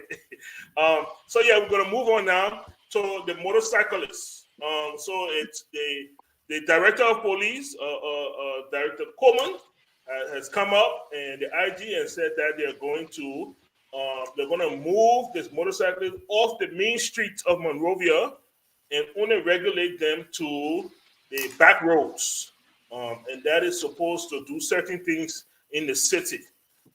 So I'll go ahead, Mr. Nangwe. Can I have you go first, please? Thank what you. What's your take on that? Thank you, Mr. Padman. Look, I think the action is well intended. I just don't know yet how much thought and preparation has been, was put into it. I know the motorcyclists. They have a union, they have a leadership, and I am not sure if the leadership was invited in to kind of together with them develop, because I think there is a safety concern here. I think this is where the government is going with this, and I support the government. I think the way the motorcyclists are operating right now, they are a safety. They pose a lot of danger to personnel, to traffic, to even to themselves. They keep getting injured because of the way they operate. So I think the attempt to confine them to the less traveled parts of the country, the by roads, feeder roads, and that kind of thing, I think it's a good attempt. But I think they misunderstand the intention, and I think they need to call them in and have a conversation with them that they cannot operate the way they do. They don't obey any traffic rules. They do whatever they please. But people are getting hurt, including themselves. So I think the government's intention is well good. I support it. I think the motorcyclists, they need to find a way, to kind of trim the way they run, they apply the roads in Liberia. You're muted. Mr. Morris, can you go next? No, I'm done. Mr. Morris, can you go next? He's frozen. Yeah, let's compare it. The cool man. I love Satao. You can go next. Yeah, so look at what happened here. It's the same thing that we are mentioning over and over. The problem we have in Liberia is that they have a lot of knee-jerk reactions. They have a lot of there is no planning to put an actual strategy in place. The motorcyclists, they actually really shouldn't be there in the way that they're in. But then we have to look at why did they come. This is not just a boycott thing. They provide a service that is needed, right? Because people use them. So that's why they are there. If there is no buyer, there will be no seller. So I don't think they should be there. I was in Liberia. They hit my vehicle from behind. One of them killed my grand aunt. She's crossing the street and driving and hit the lady that is in her 80s and kill her. And the moment you try to come there, they try to gang up. They tried to do that to me at GSA Junction. I come in and they block the whole area, they narrow the whole area up. And then I'm trying to turn around and one of them hit my vehicle on the front because I'm coming too close. And when I try to talk, the whole bunch of them try to come around my vehicle. But I'm not just a technical man, I'm also a security man. So I have my piece. And when they saw what was about to go on, they all back off. And I see them burn vehicles. So they need to go. But the way these kind of problems are solved is that the government, they came about because there was no road. Somebody want to go to town, you get into a taxi, you're gridlock. So the motorcyclists move much faster. So in an area, they're supposed to look at the stuff on a holistic basis. Improve the road condition on the major streets to where vehicles can move very freely. People will not risk their lives to get on these motorbikes. But overall, I think they should actually be removed from all the major streets. But to actually for that short term, but for the long term, they have to improve the road conditions so that traffic move freely. So that way, people won't see the need for them to think they'll be late. They will be 2-3 hours in a vehicle to get from ERW Junction to Oro, and they will be able to get in a regular vehicle and go. And then the motorcyclists, that thing will die a natural death on all the major roads, and they will just stay in their communities. Thank you so much, Mr. Tao. I really appreciate you guys' contribution here. And what I keep hearing from people is that the initiative sounds good, something needs to be done, but the process is wrong here. Dr. Budi, can I get your take on this? What do you think about the motorcyclists being pushed to community roads, community back roads? A lot of things we hear is safety. And the question I ask everybody is, so the people that own the community road are waiting, they're not human beings. And if you're pushing these motorcyclists to the community road, aren't you making that part of the community unsafe? What's your take on here? Well, I think I'm gonna go slightly different to the other my other esteemed colleagues. And so I was in Liberia in January, right? And I was staying on First Street, not far from the Ministry of Foreign Affairs. And there was a night that I needed to go to. Mr. Padmo is gone, but I needed to go to a place called Fusion, which is opposite him in my alma mater, St. Peter's Lutheran. And no taxis were running that time of the night, so we had to get on the bike to go down there. And they do a thing. Look, I think public safety training would be the way that I would approach it. I think the police should train these motorcyclists on how to abide by traffic rules, because unfortunately there are two negative aspects that could come out of this. One, these guys could get disgruntled because the opportunities and the business that they're getting by plowing the main streets, they're not there anymore, so they're going to be losing their livelihoods. That could then translate by extension to crimes, increasing crimes, because obviously if the guy can't make an honest living, then he's going to resort to crime. But the other thing as well, for a lot of Liberians who don't have cars, right? So we talked about fixing the roads. Yeah, you can fix the roads all you want, but if somebody doesn't own a car and their only means of getting from one point to another is on a motorbike, and the motorbike doesn't exist on the main street anymore, how do they move about? How do they? So there are going to be a lot of knock on effects. But my contribution is basically look at a way of keeping them on the main streets, but training them or educating them on how to do it in a safe manner, right? There has to be a safe way of doing it. And because like Mr. Padmo just said before he went off, even on the back roads, if they're still doing it in an unsafe manner, they're still going to be causing deaths and destruction, right? So at the end of the day, I think train them, educate them on safety, on how to use the main roads. Because again, I live in the UK, and motorbikes and bicycles, people can ride a bicycle on a vehicle, right? And cars, we have to go around them when we drive.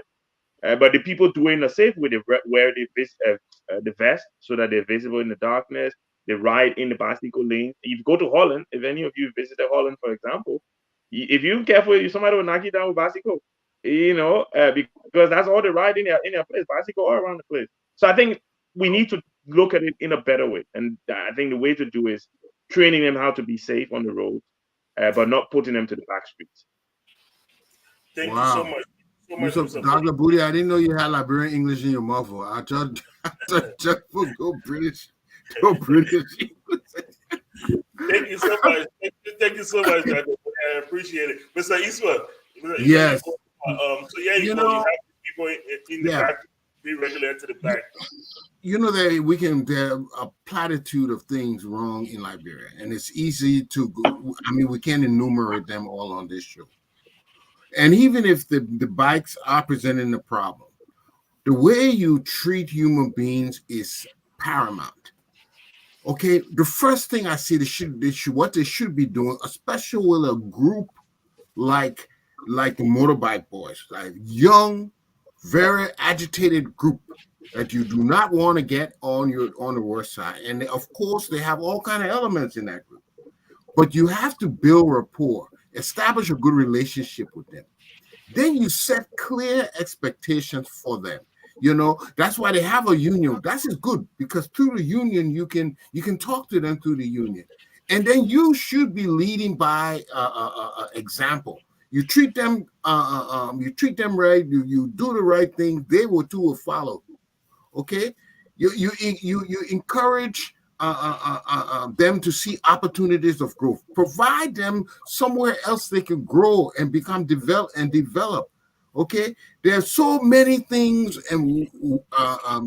our youth can do, but they have to be guided. And if you're not taking the proper time, nobody really looks like they care about developing the capacity of our youth. They say they are, but they don't, because some of the things doesn't require so much money, but it requires somebody with the proper intelligence and the proper training, going to them and knowing how to talk to them, showing them avenues and whatnot. But if we do not take time and develop our youth, which most of the motorcycle boys are, then we're preparing a bad future for all of us. So that's how I look at it. They need to better handle those guys. They need to find an avenue, a channel that we can build that capacity, and they can become formed gentlemen in our community. Thank you so much. Who has it? I wanted to keep Mr. Gimmer for last. I haven't gone yet. I haven't spoken yet. You're the last of the last. Okay. For everybody together. Yeah, Mr. Morris, go ahead. Then I'll let Mr. Gimmer go. All right, thank you. Well, I think this is just the dishonesty of President Boyka. You know, what I like to call policy obfuscation. These guys constitute a significant, constituent base of President Boyka. And that's why when you're ignorant in politics, your own interest, you may be voting against it.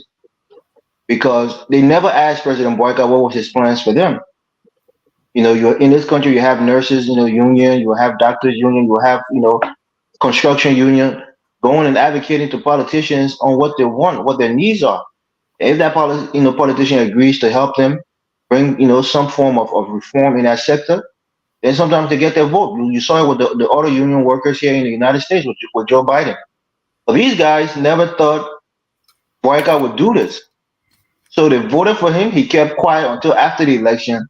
And now he's bringing out this policy that is going to directly harm them economically. On the flip side, I agree with the policy, right? I think it's congested. I think it's a safety hazard. But at the same time, I'm hoping that he will implement this idea in future policies. For example, I'm sure President Boyka intends to build more roads in the country. So if he wants to have a separate lane for bikes that can go into these major, places, if he's going to put that in, implement that into his road plans, saying, look, we're going to build this road, but on this shoulder, we want, a 2-lane bike lane where motorcyclists can travel on safely. And then also try to enforce the regulation of helmet wearing. You have to have the safety of these people for their own self and the passengers that they're carrying.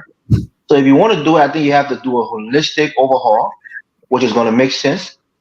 But one of the things that I think is lacking on the President Boyka, and he has to improve on it, is speaking to the nation or speaking to a specific community and clearly stating the benefit of his policy towards that community.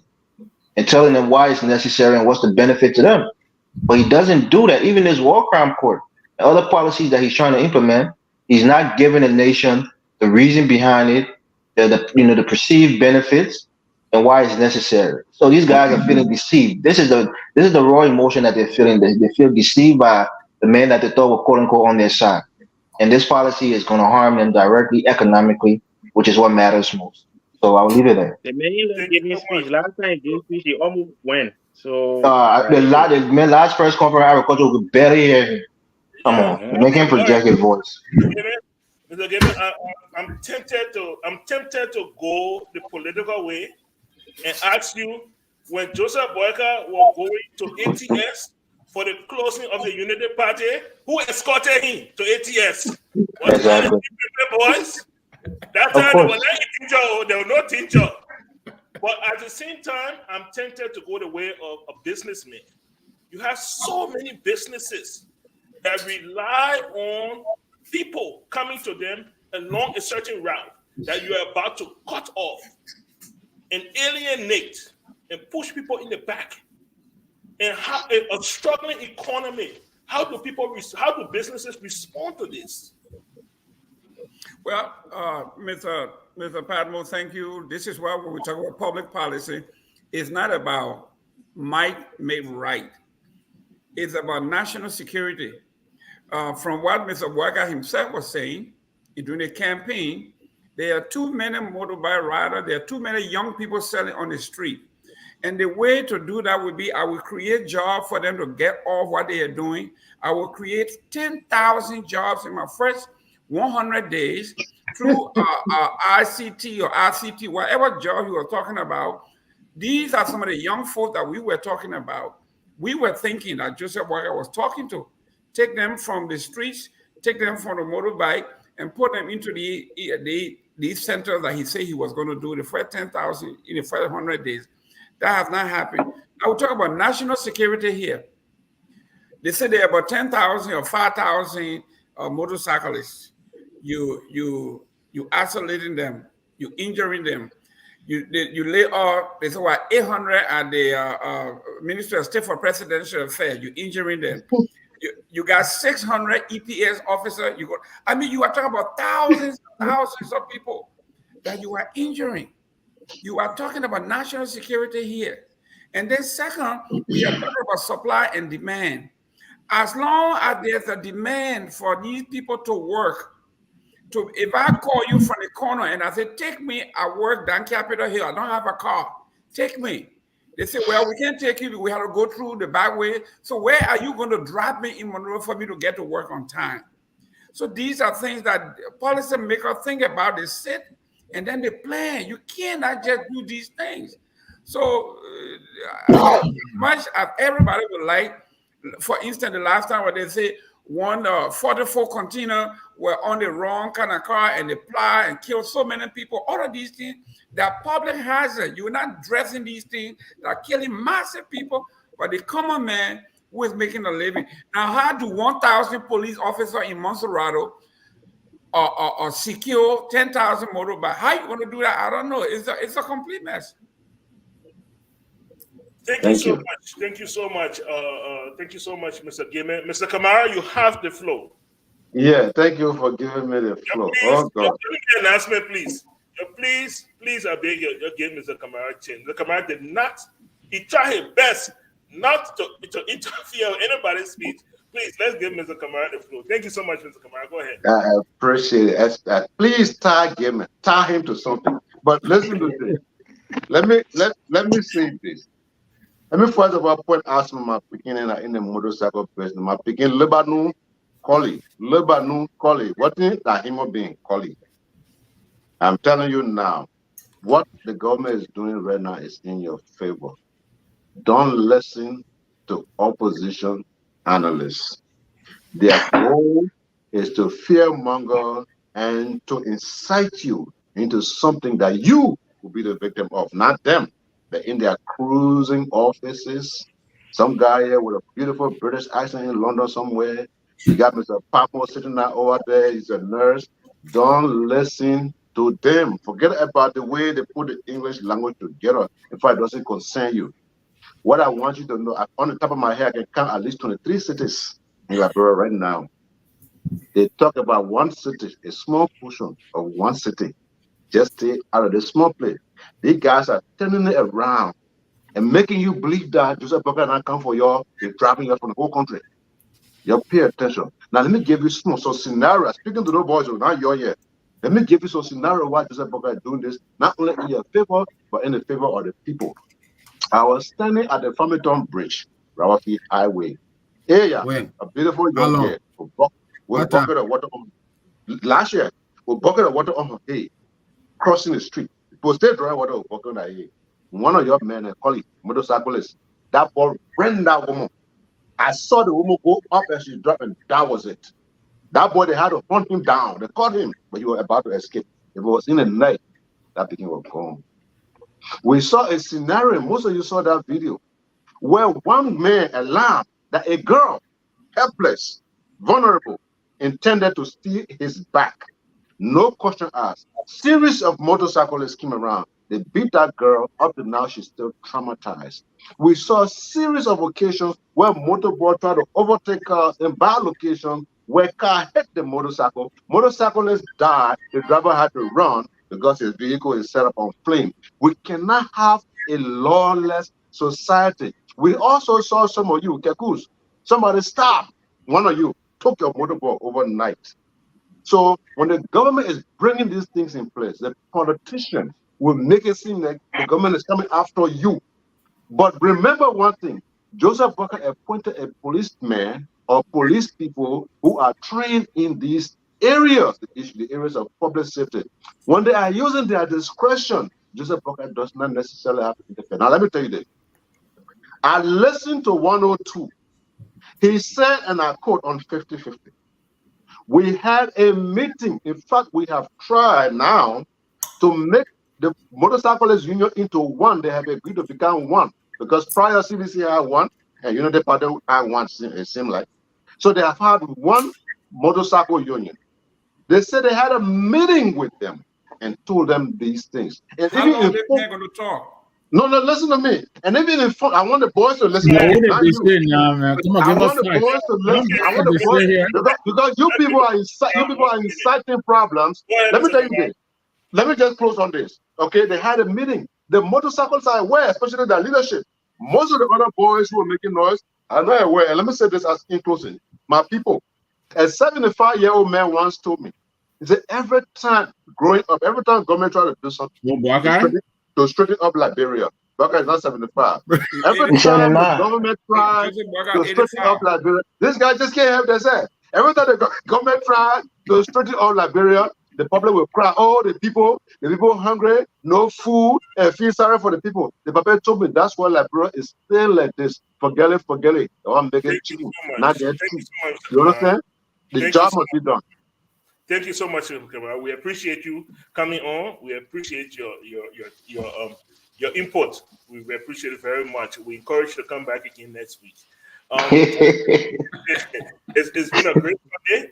I will allot time to now for people to give their closing. So I will start with the man as furthest from us all. Dr. Booty, go ahead, please, sir. Thank you. I think my there's one thing I want to say first. I think Mr. Kamara, nice having you here, and it's nice interacting with you as well. But I would just encourage you to try and desist from making sweeping statements, right? Because you accuse us of being partisan. I don't support any political party in Liberia, and the reason I'm here is because I love the country, and I'm sure that's the same reason everyone else is here. And we give our time to try and share our own 1 or 2 cents. You talked about this girl who unfortunately got killed on Robertsfield Highway, and like Mr. Patmo said, right, putting them on the back street doesn't mean that someone will not get killed, right? So how does it stop people from being killed if you put them on the back street? You say, oh, well, these guys, they will burn people's car down. Again, how does it stop them from burning car down if you put them on the back street? The issue here is, I'm glad that you said, and if what you said is fact, that they're engaging with these guys in a dialogue, that's good, because they can involve them in the process, and they should train them on safety, right? When you drive a car in Liberia and you crash, They don't then say, oh, all cars will not ride on the road again because somebody crashed car there. No, you then implement safety rules to help us not to crash again, right? You don't then take everybody out of the place. And the thing is, a 75-year-old man told you, it happens in every country. Even in the UK, when the government say we won't pass new law, we riot. Recently, they said they wanted to pass a law to be shipping all asylum seekers to Rwanda for their cases to be decided there. People rioted. We went to court. We fought it until now. It's still going through parliament because it can be approved because people are fighting against it. So it's not only in Liberia that citizens fight. Citizens fight everywhere when there are issues that affect them. So the 75-year-old man lied to you. But thank you very much for coming. Thank you to everyone as always. And I look forward to next weekend as well. Yeah, when you come to me, You're muted. Thank you so much, Dr. Woody. We recognize the time difference and we appreciate your time here. We really do. Mr. Morris, you can go ahead and close up. Thank you. Let me just say this. This whole issue with the case, the Jessica Lloyd case. Look, you can gather all the evidence, but law is an art mixed with science. If the lawyer lacks the ability to artfully make his case to the judge and string along those evidence that is compelling and convincing, you're almost every time going to lose the case. That's why you have quote unquote good lawyers and bad lawyers. So that case is wholly on the prosecutor. If you didn't make a good enough case, that's why that case was thrown out and was found, not to have sufficient evidence. On the issue with the EPS, look, if Mr. Kamara and other people who support President Boyka is saying that this is a trimming down of the government is overbloated, fine. But if you're just doing that in one agency or in one ministry or in one sector, then that's suspicious. Because the reality is, we've seen this president have perhaps the most amount of political advisors, the likes of Adela Cooper, who have no political bona fide. She's one of the top political advisors to the president. She's never won any election. Her party has never won any election in that country. She hasn't shown any political astuteness in that nation, and yet and still she's almost the president's chief political advisor. You have these board of directors who are being added to on all these different boards. We see no cuts in these other areas. We see the Ministry of Presidential Affairs bloated. You have deputy this for this. You have deputy director for this. Deputy manager for in that bloated presidential ministry. There's no cuts that's happening. Only in one area, and Mr. Kamara said the quiet part out loud that these people was supporting CDC during the campaign, so they have to let them go. That's the real reason, and they never articulated that reason. But Mr. Kamara know that reason, and he just told us, today. That's why I say a president has to be careful. This is Liberia. This is not Japan. This is not the United States. Our security is still fragile. Anything can happen. We're not calling for it, but the way in which you deal with people will determine how they deal with you back. So be mindful. That would be my closing. Thank you so much, Mr. Morris. Thank you so much. And in your youthfulness, for those of us that experience a lot in Liberia, we pray and hope that is not the case. We pray and hope we have gotten to that point, where we can find other means to resolve our issues. Mr. Tao, you can go ahead. Yes, okay. So I will start with the Jessica Lloyd case, right? Mr. King came on here and he only gave some explanation on what investigative process is supposed to look like in those cases. But there was nothing that pointed out that those evidence were not available. So for us to say here that, to draw a conclusion that the case was lost because there was no evidence. What led to them having a bench trial versus a jury trial? Remember this. There are a whole bunch of cases in Liberia. Once those cases are low-profile cases that have to do with nobodies, people that are from less powerful background, they get convicted. And if the government want to convict people, just like somebody said here about Gloria Musu-Scott, she was convicted. The drug, people just don't know the $100 million drug case. This was an international stuff. They're powerful nations and people that were connected to that stuff. That was their drug. It just accidentally came out. So what happened? The government, my opinion, the government is throwing cases. Where is the EU? Where is the United States? Where is the United States that created a gender ministry with an agenda behind it? Because you see, you don't even know how the gender ministry was even created and why. And the effect of that will come at some point. Where are they screaming and shouting? None. So the same government that was the judge and the jury threw a case that was already designed to have that outcome. Okay. So that is why I don't think it's because of lack of evidence. That case was predetermined to come out that way. I've never heard a single word from USAID, from US Embassy, from Sweden that is trying to women's right there all over the place. No, there is none. Okay, because that's their camp, that's their people. As for coup in our country, there is no coup that is anywhere. The 200 EPS soldiers, they remove them. Whether the remove is wrong, no coup can happen in that place unless the international community approve it. I can say here for a fact. Okay, so no 200 guys or some motorcycle kids will go and take in a gun. Anything that happened in Liberia in terms of coup would be the same way it will come from outside, which is actually a main destabilizing area from outside. The outside projection in our country, in our politics, and in everything else is what keeping us unstable continuously. So there will be no coup. There's no fear of coup. Nobody should be scared when it comes to that. For the motorcyclists, and I will just close. Something has to be done. They can't continuously plow the street, not in that manner. They're killing a lot of people. They're injuring a lot of people.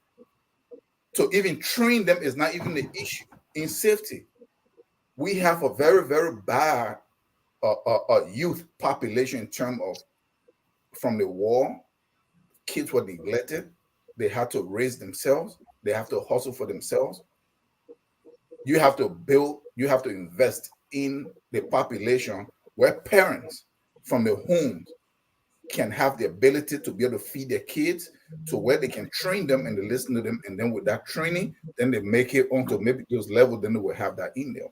But they have to be able to somehow move them off the street. The problem that we have in here is that the procedure, there is no real process put in place with an intent long term. We see this stuff with the market women in Liberia. Why is Liberia Monrovia so dirty and all over Liberia? One many places in Liberia. Everywhere is a market ground. They can even have a big market building somewhere, and still everywhere is a market ground. Look at my judge. We have said that alien started on alien Omega will be used for that. They have so many years, maybe almost 10 years for them to make a proper stuff. When they did it, what happened? It was just some fiasco stuff. Came in, broke people places down in red, like temporary stuff. And what happened? Everybody's back. Because there was no real procedure and process put in place. So this is where we are, and it must change. Thank you so much. Thank you so much, Tao. Thank you so much, Mr. Namwe. Thank you, Mr. Padmore, and thank you again to my colleagues here. Great show. Thanks to our audience. Even though I don't agree with what some of them are writing in there, but hey, they're entitled to their opinions. I want to thank Mr. King for coming today and enlightening us again on the process. From what he explained, actually, it's from this case that I got to know that the decision to impanel a jury is based on a request from the defendant. I didn't know that. You had to have concerns about this, a case of this magnitude just being left to the decision of a single judge, because we've heard stories of bribery transpiring, in this case. We understand there are recordings of the lawyers representing Mr. Riches offering some money to the Lloyd family. It's very unfortunate the way this case is turning out, but based on what Mr. King is saying, looks like if this case is lost, it will be due to incompetence by the prosecuting team, which represent the government of Liberia. It appears that the due diligence was not done. Then and I mean there are concerns that have been expressed by several people on the way the crime scene is handled. The way they trample the evidence. And all of that. Based on what he's saying, preserving a crime scene, and now I understand why it is so important, because you must have the evidence to present to the court that will check off the elements, I guess, that qualify for a conviction. We're hoping to see, we understand the legislature has expressed concern, I think, through the Gender Oversight Committee of Ms. Mema Briggs. So we'll see how far they go with this. But unfortunately, we're hearing that Richie is already out of the country. So it is very, very disheartening, but it looks to me like this poor girl may not get justice, if she will, not in the near future. On the EPS thing, a lot of us are telling this government, yes, you need to shrink the size of government, but the manner and form in which they are going about it is very, very disheartening. And they seem to be going for the smallest of the smallest among us. There are bigger people they can, I mean, so many people have railed, for instance, against the team that is managing the LEC, right? Where one person is reportedly earning $17,500 a month. If you want to save, the government, stop, fraud, waste, and abuse, that's probably where you need to look. I mean, whatever they're doing, we're not seeing the result much. People are in darkness almost every day in Liberia, And then we talk about the appointments in government. This president has not taken any measure to shrink this government. He's appointing everybody who was in the previous government, from city mayors to managing director, and also erecting new agencies. So how is that for reducing size of government? If you want to do that, I think that's where you need to look. Not, some janitor at the Ministry of State or an EPS officer who you could have deployed somewhere else anyway. But hey, this is politics, So but they need to choose wisely. So I heard the arguments put forward by some of the proponents here, and I get it, but it's up to them. We didn't discuss the county beat. I wish Maryland County had advanced. I haven't been following, quite frankly, so I'm not sure if we've been eliminated. If we haven't, then I wish us well. If we have, that's because they cheated. Yes, you have. Yeah, so they cheated us. That's why we got it. But listen, great show again. I know there's a lot we could have touched on, but time does not permit. Hopefully, we'll come back here again next week. Thank you for the opportunity. Thank you so much. Thank you very much. Yeah, we didn't get to that part. We're far spent, Mr. Eastman. If you quickly close for me. I'll try to be quick. Since we have so far spent. I think sometimes you got to go back to the drawing board. According to many, we were a failed state. In other words, all the facilities, everything collapsed. No law and order. We had to build everything from scratch. Eleanor administration reestablished the institutions. She started to get law and order back in. People started conducting themselves. We administration, they bore the exodus of all those peacekeeping troops, the thing that were on life support. So at least they were able to stabilize the country even and while the life support was taken out. Now it's Buckeye administration. We still have some things that we have to address the root cause, and that is it's going to take a while. So he's supposed to start laying the groundwork to build up our education system. When I say the groundwork, the plan to build up our tourism, our industrial sector.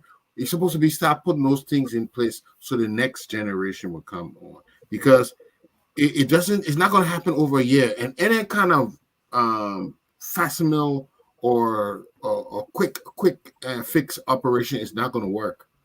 We have to go to the deep. We have to plan deep, comprehensive. We have to make a comprehensive plan to get Liberia back on it. And it has to be deeper. We need a think tank. I hope he puts that in place. A think tank with no politics, just people who are committed to restoring Liberia peace, productivity, and well-doing. That's with each of them wanting $40,000 a month salary because they Thank you so much. Thank you so much. Good ideas is expensive, man. That's right. Mr. Gayman, would you like to? Do you want to go before Mr. Kamara? No, I go after him. He's our guest. Our guest is Kamara. Kamara is our guest. So I made him first. Okay. Mr. Kamara, you have to Yeah. Okay, first of all, the guy who makes 17,000 LEC is not being paid by the Liberian government. Let's clarify that. Okay, so that And money second, is a loan that the Liberian government I will see pay the back, same as Kamara was a right? No, don't come here saying that. I That's see the money same that as the Liberian government will pay back. We know that. I'm closing. I'm closing. Yeah, we need to wrap up now. I'm closing, okay? Because the intentional distortion of information, we have to clarify some of these things. Okay, 200 advisors to the executive management, my people listening, that never happened. All right, 35 advisors to the executive management, it didn't happen. So I just want you to know that these are opposition pundits who wants to make things look bad. Number two, my brother from London, nice meeting you again. I hope to meet you all of the time because I do enjoy your expose. Comparing Liberia with London tells me either you've been out of Liberia for a very long time or you're very young when all of these things in Liberia are happening. It's one or the other. Like London already got their rules, and if you violate the rule, even if your man is related to the Queen, you pay the price, and you want to compare that with Liberia. But we clearly understand. But let me speak to my people, Liberians, to my people in the EPS, the 200 guys. Give your guns, give your uniforms. Don't be misled into thinking that you can plan a successful uprising. Yes, you may harm someone, but that person that you may harm may be your own. At the end of the day, you will be the most victim. You'll be victimized the most. Then nobody pump you into challenging government. 20 of you with pistol, 200 of you with pistol will meet the National Army. Let's not go there. Look, let me say this to our Liberian government and our people, the motorcyclists. Please, again, Liberia is big. We got farm to market roads. We got other cities, real busy city. Ganta, Sacré-Pied, very busy. Kakata, Banga, very busy. These are busy cities. And around the country, the southeast, you make money there. You don't have to be in Monrovia. However, they didn't even take you from Mosorado County. They didn't take you from Monrovia. They just partitioned a part of the city. Please don't let people direct your thought. Think for yourself. I will close by saying this to the Liberian government. Government must close their eyes and make sure that justice is blind, that the rule of law must be enforced.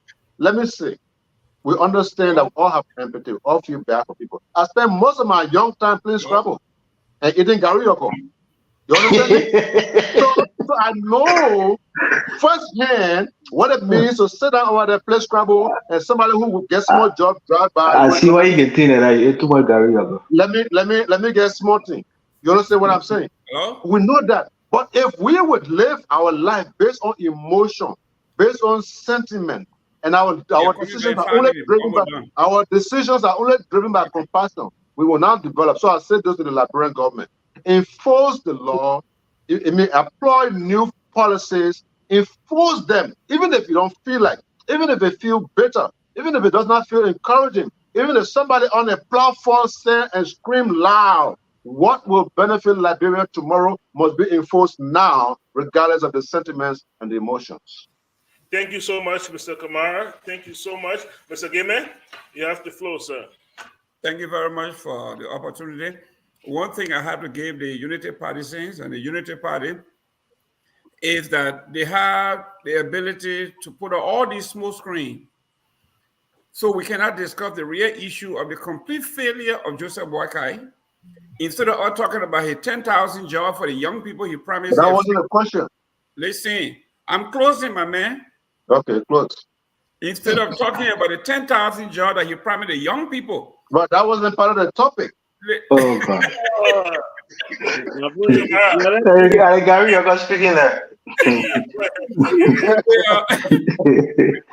we should be talking about the 10,000 job that that the young people for the motorbike and these people should be at this time now 100 days. We got about 7 more days left. They should be in these shops, in the workshop, being retrained so they don't be on the motorbike. We're not talking about it. We should be talking about the government being formed after almost 9 months. Well, that should have been the topic then. Election was over in November, and they call themselves government in waiting for 6 years. Government in waiting for 6 years. They got elected November 14, November 15. They got the result. They knew it. Up to now, they are still appointing people. We're not talking. They don't want us to talk about that. Joseph Boakai knows that he has failed. The 90 days, there should be no car stock in the whole republic on the major highways. We are not talking about that. You know what we're talking about? We're talking about motorcyclists, things that Joe Weir did that we know will not work. Few days from now, you will not hear about this thing anymore because it's impossible. There are some rules that you just cannot implement. How do 200 police officers in Monrovia contain 5,000 motorcyclists? You know it's not going to happen. It's just a matter of time. It's a diversionary tactic. Here we are talking about EPS. When you're talking about cutting down the workforce, the man said we are going to lay out possibly 40,000 folks, and then we're going to replace them and train. So if these people, some of these people came with their green letters, they're pay stub. Now NASCAR is taking Social Security and taxing from their pay. How can you say they are illegal? So Joseph Boakai does not want us to talk about these things, so they come up with all these small screens. And here we are, almost 100 days. We don't have a full government. We don't know who the NSA director is. We don't know anything. But here we are, we're talking about these things that don't make sense. But ladies and gentlemen, I can tell you, when I spoke to the late George, G. Von Smith, I told him, I said, you're corrupt. He said, my man, we're not corrupt. We want to tell you that in Liberia, if you want to find anybody not guilty, all you got to say is not enough evidence. That's it.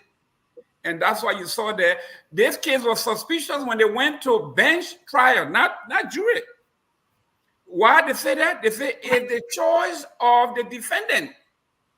Yeah, you can't deny the defendant that choice. It's a constitutional right. That's right. Lucas decided he wanted a bench so he could deal with one person. That's it. He didn't want to deal with 12 people. He wanted to deal with one person, and he got. And legally sound because the public, view was he was already guilty, so that was the right decision on his part. Always in every case, he find you guilty. OJ sees him. The public convicted him before they went to trial, and he was not found guilty. So you can't say that. But anyhow, the evidence was clear in that case for guilt. The woman, the victim. Are you a lawyer? Let's finish, please. Wrap up now, so we can. The victim testified that when she asked her husband, "What are you doing with the knife?" She said, "Let's go sit down by the water and look at stuff." She said, "He told me I'm having it for protection, just in case we encounter snakes and other stuff." So the eyewitnesses, the woman, the victim herself, testified that these are things that happen, and he did it. What else do you need? But ladies and gentlemen, I think you got to get a unity party. You got to get them credit. They know how to set up a small screen. We are discussing everything. That's why we always win. Thank you very much. You lost internet 17. You lose it internet 9. Audience, thank you for hanging in there. We appreciate you guys. We know we're a little bit long-winded, but we had a lot to discuss today. Thanks to Mr. Charles King for coming in last minute and giving his professional opinion on investigation. And thanks to you guys for taking your time away from your families on this Sunday to be on here to help move our country forward. With that, we want to say if it's Sunday, it's on point. Join us next week, and we'll be here to discuss more intriguing issues about Liberia. You guys have a great evening. We are Liberia. Liberia is our home. Liberia people.